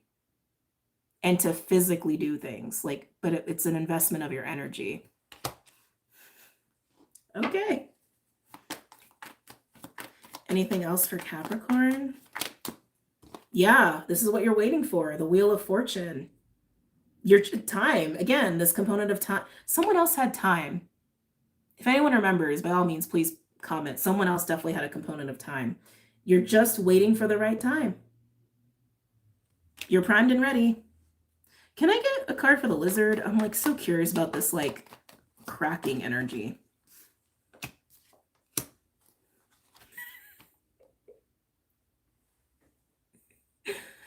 Queen of Swords and the Two of Pentacles. Queen of Swords is the Queen of Truth. She's the epitome of truth. She is the minor arcana to the major High Priestess, in my opinion, as a reader. And Two of Pentacles, I feel like the Two of Pentacles is representing the Lizard. So here, it's like, I just want to show you how this looks. Hold on a second. So it's like this. I guess it's more like that. Oh no, it's more like this. Anyway, so it's like as the Unicorn Queen of Swords, if for those who are like watching someone, you're waiting for them to like just come into some sort of truth. It's like you're waiting for them to balance out. This is like so funny to me. You're waiting for them to balance out, to come into some sort of truth, to make a decision of some kind. And you're just waiting for them to do that. And that will turn the wheel and things can finally progress. That's definitely for some of you. But others of you, it's like, I still feel like you're getting a lot of influx of psychic energy, just a lot of energy. So, which is also why you're coming through as the Queen of Swords. You're sitting in your seat there, taking in information and allowing yourself to receive it and discern. And it could be a lot, it could be a little overwhelming. And so some of you may take a little time to find your balance with it as well, if it's not about you watching someone and waiting for them to crack. Okay. Any other final cards for Capricorn, and then we'll move on. This seems like a pretty amazing read, Cappies.